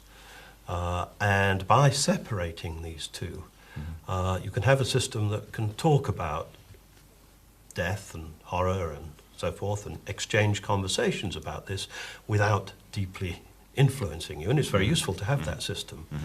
The other system seems to be concerned at tying in emotions with semantics and so forth. And I think probably one of the reasons why in trying to treat a patient with depression, it's not enough to rationally convince that patient that they shouldn't feel as wretched as this. You have, in some sense, to get them to learn to re-experience. You've got to get the information through to this implicational system. Now, it seems to me entirely plausible that what will happen is, if you ask me for a memory of some emotional event in my childhood, I might well be able to tell you about it. Oh yes, I got lost in Woolworths that time. Without sort of it really upsetting me, because I'm operating at this propositional semantic level and not at the implicational emotional level. So when you're telling a story, your heart won't be beating faster. That's right, your heart won't be beating faster and all that. So you won't be able to pick it up with all your fancy physiological measures. I'm certainly glad I came here. I now know what I have to listen for the next time we have a presidential election or prime ministers running against each other, as they're reinventing my memories for me. And right, you do remember when we Big Brother. St. Petersburg, your childhood. What kind of pictures are coming to your mind? It's clearly the war, winter, searchlights, planes, the sound of the planes. My mother in little sleds, she drags me through the snow, hurrying, presumably to the shelter. That's what I remember. Well, that's the first memory. But it has nothing to do with the sense of danger. Just simply There's not a certain mood you're in at the moment you remember. Not the really. Heart doesn't start beating faster, for instance. No, nothing of the sort. No quickening of the pulse. No. I'm sorry to interrupt you, but if you remember a certain mood you're in, for instance, those corpses in the river, is your heart beating faster, remembering, reliving the past, or not? Because there is a difference. You can remember and you can relive. I would say I was occupied by it. I'd use the word occupation.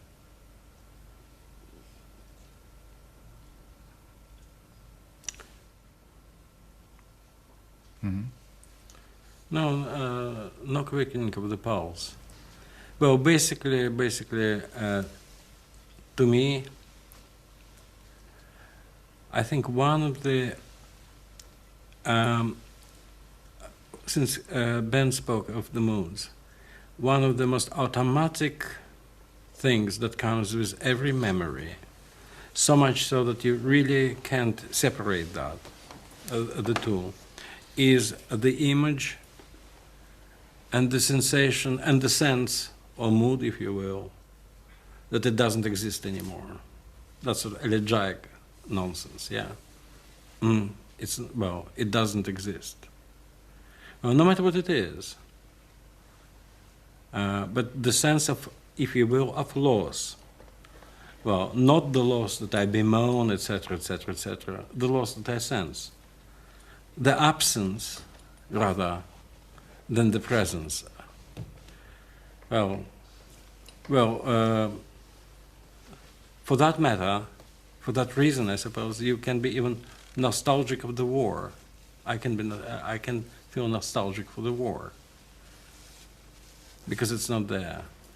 Yes, Kundera has a heretical sentence like that, where he talks about, at one point he looked at a picture of Hitler and felt almost nostalgic, almost affection. Oh, it's because it was part of his childhood. Yeah, well, you are nostalgic actually of yourself, no? Yeah, of course, yes. Of your youth, of your childhood. You know, in my case, I think it varies a lot, because some memories come to my consciousness and can be very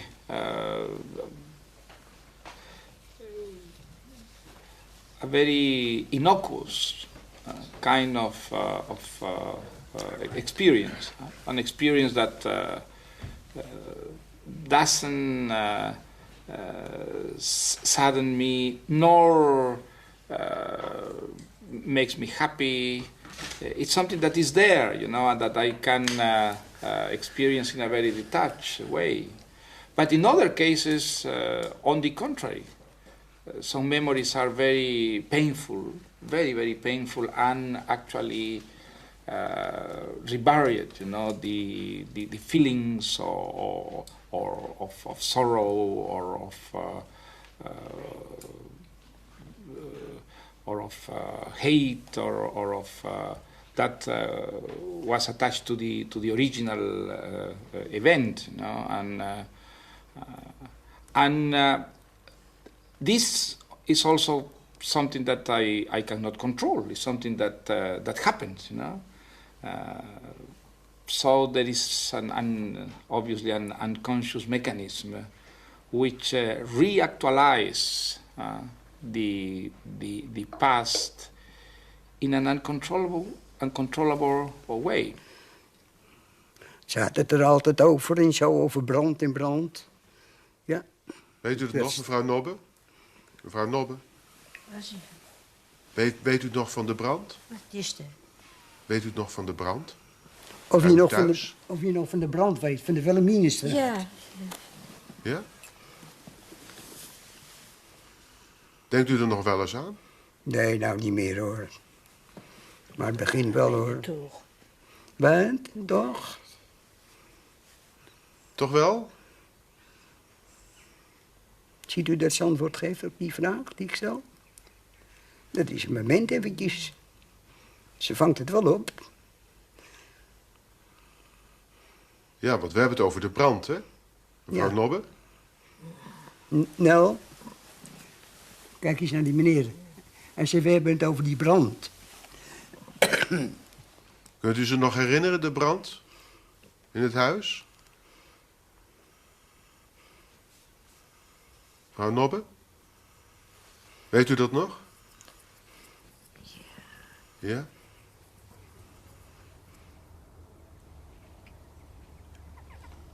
Vanmorgen, toen het nog maar heel licht sneeuwde, heeft Richard Warborough even naar het kasteel gekeken. Nog geen 5 minuten. Door een omgekeerde verrekijker. Slechtziend als hij is, zag hij zo tenminste nog wat. Inmiddels zit hij binnen al uren te tekenen. Onverstoorbaar. Ons geheugen gaat stelselmatig met ons aan de haal. Toch behouden we de illusie dat we één persoon zijn. Mensen uit één stuk. Maar wie zijn we eigenlijk als we dromen? Is de droom de herinnering in zijn pure, ruwe vorm? Niet gekuist door ons bewustzijn overdag. Dromen we om de overbodige herinneringen van de vorige dag op te ruimen? zodat ons geheugen weer wat ruimte krijgt. Zoals de Amerikaan Francis Crick ooit opperde. There's day residue in our dreams at night, but I don't know that people know what the purpose of dreams really might be. Yeah, or if they have a purpose. There is this excessive Darwinianism that we all suffer from, in which everything that's there must have a purpose.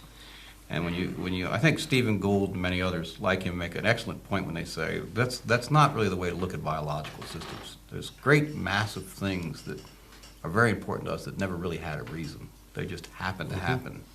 But it's not a bad question to start with. Oh, I agree. But maybe after a while you should accept the answer, well, maybe it doesn't have a purpose. Well, and when we come to the case of dreams, we have to be honest, or yes, we have to confront the fact that we really haven't been very clever in investigating what dreams are about. I always liked Francis Crick's idea, and you've just suddenly helped me with it, because, yes, it would work, of course, if the person was recalling the stuff during the day that wasn't horribly important and then ran this erasure rhythm for 20 seconds, and there goes that, and it helps clean you up for the next day, and you feel a lot better having cleaned out all that. And we'd have to have your editor in there saying, this material we're going to dream about tonight, because it really is a waste. Let's hope it's not this conversation. We're dreaming about this guy. We could test it that way. We could test and see what we dream about tonight. But no, I don't think we've been very clever about what purpose dreams serve. Well, they don't have much to do with an accurate representation of any part of the past, either recent or distant past, contrary to a common belief by some that they are, telling you what's deeply important to your unconscious. There's absolutely no evidence that dreams are an accurate reflection of the recent or even distant past. Or are they the guardian angels of sleep, like Freud said, or are they the fulfillment of unconscious sexual desires? No. Sexual. I don't know. May I volunteer for this action? Yeah. Well, I'll be a brave man. It's all yours. Yeah, it's thank you. You don't want anything? It's all yours. This wide realm of I don't want to be executioner. Well, I can. Well, since we're talking about memory, I remember I was 23 or 24. And a bunch of my friends, we were discussing, indeed, subconscious, etc., etc. And simply out of the, well, not exactly because of the spirit of sort of being contrary. And I said what I thought then, and I still think. Well, the same. I claimed that I have no subconscious. They said, well, how can you prove it? I said, very simply. When I dream about, when I have an erotic dream, I do dream about torsos, maximum underwear, but I'm dreaming about the real things and not about birds or elephants. For a moment there was a silence, and then one of the most imaginative in our company said to me, but Joseph, maybe when you are dreaming about the torsos, the underwear, and that sort of thing, you are in fact dreaming about birds. You're in fact thinking about, you're desiring birds. You mean it has its own language? Yeah, kind of, yeah. I think it's a failure of psychology in general that we don't have any common language about what's being dreamed of. What kind of material is being pulled into dreams from memory? It's also very difficult, I guess, to judge the accuracy of reconstruction of a dream. Yeah. That's one of the big problems. But I'm not 100% convinced that they're totally meaningless. Oh, because no, I'm if, sure if that I have if they're recurring. And also I think that there's a lot of evidence, anecdotal I admit, from the psychoanalytic literature that, the old saying that Freudian patients have Freudian dreams and Jungian patients have Jungian dreams. Basically, there are lots of influences that might, from your conscious life, that could be brought to bear, or that seem to be brought to bear in the thematic material of dreams. And but the day residue gets into the dreams at night, so you're sitting on that, Absolutely. Freudian couch, and that's I don't think it needs necessarily to be Freudian. I dreamt last night, in fact. I was wondering, should I wear a tie or not? And I had a dream of myself appearing in a tuxedo and bow tie and feeling very embarrassed. And clearly that was the residue hanging around. What kind of bow tie was it? Do you Black. remember? Yes, yes. I guess Gary didn't have that same dream. I never have. I have no interesting dreams. No. Well, I very rarely remember them. I don't believe it. When I was a bachelor in my early 20s, I had a basement apartment in the center of Montreal, which was very dark at night, and for a period of about a year in my life, I actually explored my own dreams. I, on several occasions, had dreams that were very emotional. They were terrifying. And I woke up, and I remember one particular evening, it must have been about 4 in the morning, and the apartment was completely black. It just had a small window, and it was very, very dark at night. And I sat down in a state of terror because it was a terrifying dream. But I had the presence of mind to get up and record it. I still have the record. I think while I was doing that, the clear distinction that I normally have between dream and reality dissolved for a little while. Right. Some people have suggested it's a kind of subset of a strange subset of consciousness, that it's a period when there's some mechanism of memory that's missing that normally would fold this in, and maybe related to what you were saying, but would normally fold this into your linear memory for the day's events. But that other than that, it's a kind of reverie that has a lot of rich content. And sometimes I think it's meaningful, but it's not certainly meaningful in the way most of our thoughts are meaningful. I think they're interesting semi-dream states that are partly driven by the environment. I can remember an experience of hearing, I have a house by a common that sometimes people go home from the pub, and someone shouting outside, and feeling quite paranoid about this and thinking, here is someone coming specifically to shout these things at me. Or another occasion with a street lamp shining over, in a sort of half-awake, half-dreaming state, feeling that there was some supernatural significance in this. The best defense of the notion of subconscious in poetry has been offered by an American poet, Delmore Schwartz. There's this line, in dreams begin responsibilities. Beautiful. I admire that line enormously until it crossed my mind, rather, that perhaps what he had in mind to say was, in bed begin responsibilities.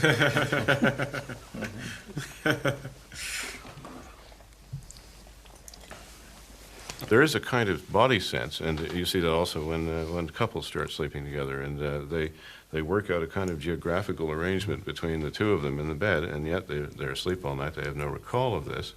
But I'm sure if you had a film of the movements, you would find they were very confined, very orderly. That's one kind of awareness. There's body awareness. Yeah. Who have you been sleeping with? Same woman for a very long time. It's not always so orderly. Oh, really? You fall into bed frequently? I bet you never fall into bed. No, but people thrash into me. Yeah. But, you know... The fellow that read your diary? Well, I had one, and Elizabeth may want to puncture holes in this memory, but I have one very vivid memory from the period when I was trying to delve into my own dreams, and I did this from a totally non-ideological point of view. I didn't have any theory about this. I was just observing. But one night, when I was recording one of these terrifying dreams, I realized that I had had a dream before, and that when I was starting to have the dream, I was saying, "Oh no, not this one." And when you're a late adolescent, some of these dreams can be pretty terrifying. The memory was apparently dissociated from my normal consciousness because I wasn't aware that I was having these dreams until the last one when I recorded and I said, "Oh, I remembered in the dream that I'd had this dream 3 or 4 times before. I don't know how many times, but now That's interesting. I mean, it almost argues for what you would call state-dependent memory, or a kind of a memory system that was referring within its own self to a chain of experiences, but outside the normal stream of consciousness. That's an astonishing idea. We know so little of what actually constitutes a phase that we went through, or a moment that we went through, a moment of tragedy, or a magical moment, or an ordinary moment, the chirping of crickets and the particular fragrance of the wind and the smell of the breezes over cornfields and the way the sky was and all the numerous levels of feelings inside us and a dream unfinished that we carry with us at a particular moment that affects the way we see things, the interpenetrations of desires, memories that actually intercept the moment that we're experiencing now, fragments of books, fragments of images and music, all of these things, all of these different melodies and different aspects and levels of reality, none of which we're completely conscious of, which we live through at any given moment. All of this is a mere fragment of reality. So when we talk of memory, it seems to me that we are already talking like midgets in a vast, mighty mansion that goes all the way halfway to the sky.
Alleen wat niet ophoudt pijn te doen, blijft in de herinnering, schreef Nietzsche.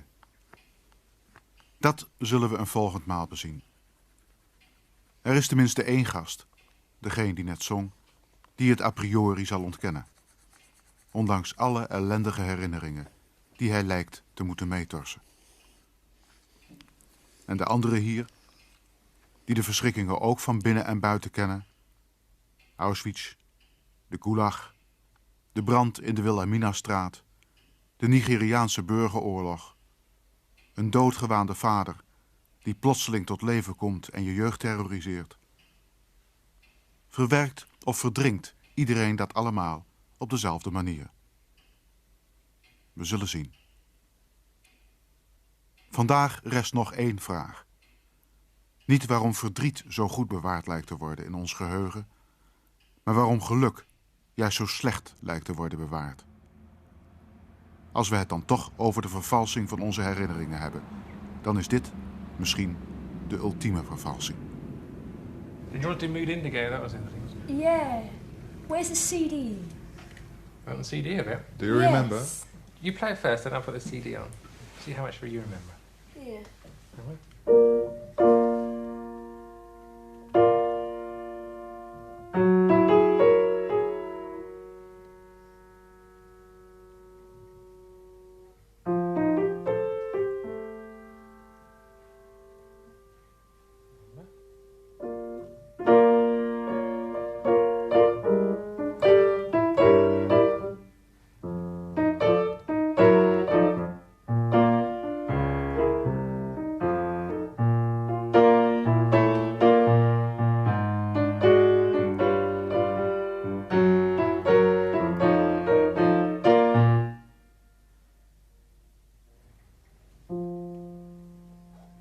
good. Shall we just start and do Derek's name?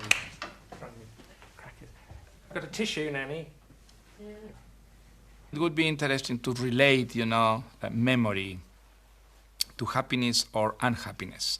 Because I think when you are happy, if this expression has any meaning, that is when you really enjoy life. Let's assume it does. Yeah. You enjoy life or you when peace with life? Oh, well, I think you are happy when you are totally loose in reality. When you lose total consciousness and you really feel submerged by life and these experiences, which are few, of course, in any human life, but are experiences that in a way compensate for all the rest. I have the impression that don't make much impact in memory. I think memory is not apt, is not able to recollect, to preserve this kind of total integration with the real world. I think memory is much more efficient in preserving unhappiness, wounds, frustrations, aberrations, this kind of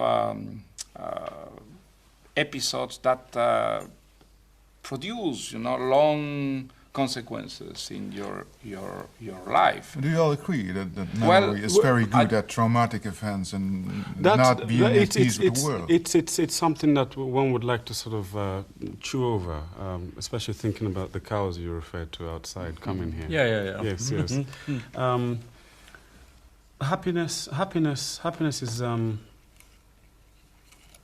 Happiness is very difficult to remember. It does tend to become vague. It does tend to, as it were, supervene itself. It does. And you know why? Why is this? Because happiness, as every condition, is by definition a temporary condition. A very temporary condition. Yes, I think also it's an invisible condition.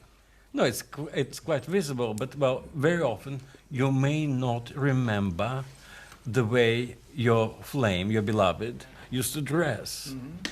You simply don't remember. You don't remember the particulars even of her, dare say, body. Mm-hmm. You don't remember because when you are happy, you are really abdicating of consciousness. I wouldn't say abdicating. I would say ascending out of consciousness. All right. Let's use this transcending optimistic We're on to metaphor. something rather absolutely. But in any case, your consciousness disappears or is extremely weak when you are really happy in these very exceptional, magical moments. Mario, but we have to also accept that some of the most beautiful and some of the most memorable moments in literature are moments of revelation and ecstasy. Of happiness? Of happiness of one kind or another. I don't remember one. I don't remember one page in literature about total happiness. We could if we try, I think. But I remember so many episodes about sufferance, about frustration, but it's not, about disappointment. I'm not talking about the numbers, I'm talking about the most beautiful and the most powerful moments. I mean, Dante's, the harmony that moves. The stars, the stars. The luminaries, okay, but that's the last line. That's the last line, yes. But there is no human experience there. No. It's a description of the transfiguration. Unhuman the transfiguration. No, I think the best. I'm trying. I'm moving slowly. Slowly. We'll find examples. But there are no many. You have to look for them. On the other hand, you find all the. That connects what Brodsky said about the transience of happiness. Maybe the mystic poetry, but even the mystic poetry, which depicts this. I'm going to give you examples before this day is out. Well, I can give you a number of examples right away. But hold a second before we'll get to that. Mario, this is the abdication aspect is a very interesting aspect, and you know why? I think why sort of your consciousness. Consciousness. Yeah, we'll get to conscience later on. We'll skip the word for the rest of the day. It takes a walk. It's very simple. I think it's very simple, or fairly simple. I'll try to explain it.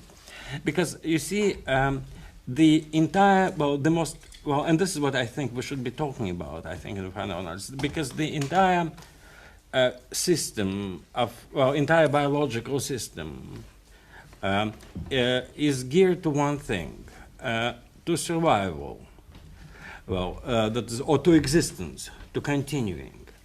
Well, therefore, the strongest instinct in us is the instinct of self-preservation, of self-defense. Yeah? At the moment of happiness, we don't have to defend. So therefore, our senses, so to speak, gets a bit sleepy, or get relaxed. Yeah, why? Why bother? Now we are not threatened. Beauty doesn't threaten you. Happiness doesn't threaten you. Oh, Rilke would disagree with you there. Yes. You're not, all right. Rilke would disagree with any, whatever it is. But in general.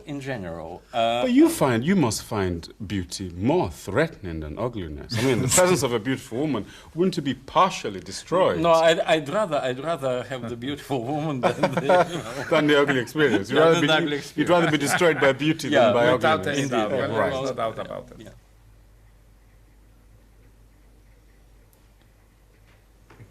Do you remember the melody now? Yeah. Can you sing it? Yeah.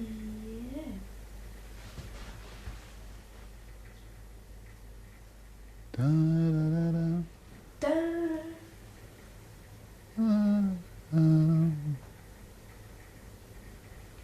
You remember? Yeah. Or is it a difficult piece to remember? It's a difficult piece to remember. 1, 2, 3, 4. Yeah, listen to the chord. There it goes. You hear that? Well done, the best chord.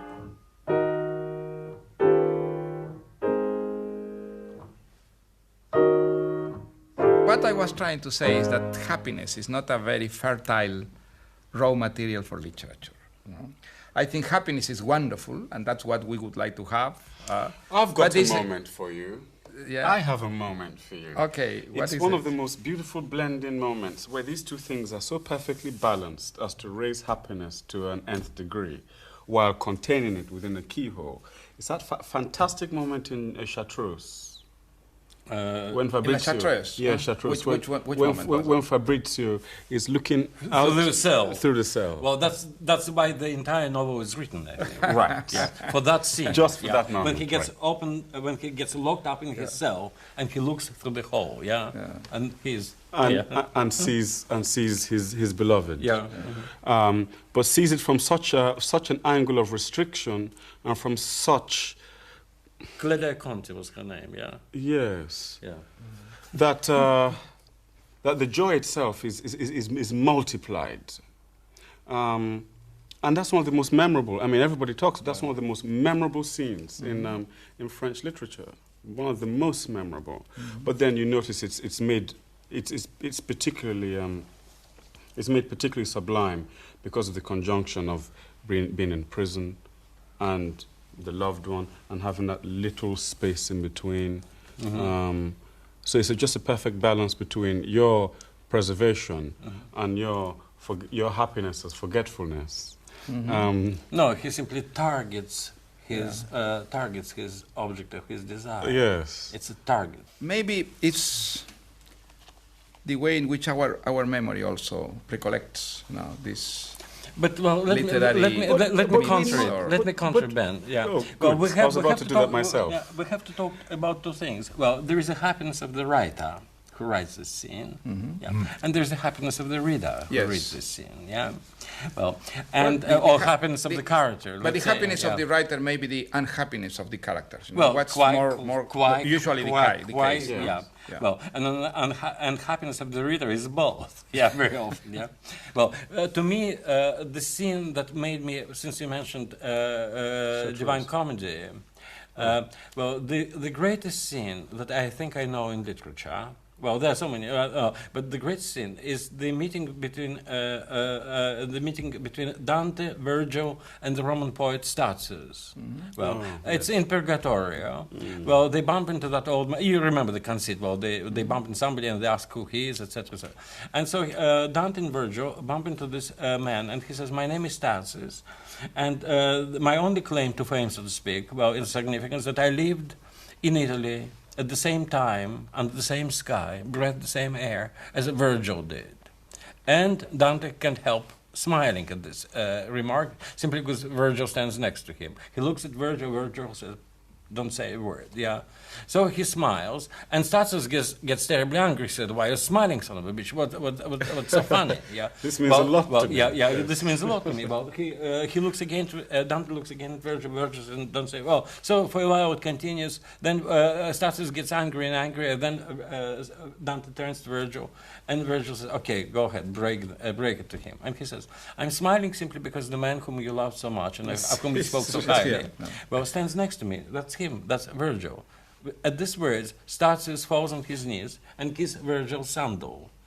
And Virgil gets absolutely infuriated. He said, "What are you doing? You're out of your mind, whatever it is." What are you doing? Kissing the sandal of the shadow. I'm a shadow, yeah? Well, and Statius, still on his knees, lifts his eyes, filled with tears, and he says, "Imagine then how much I loved you in that world, that in this, in Purgatorio, I take your shadow for the flesh." Here's the introduction. Ready? One, you play as well.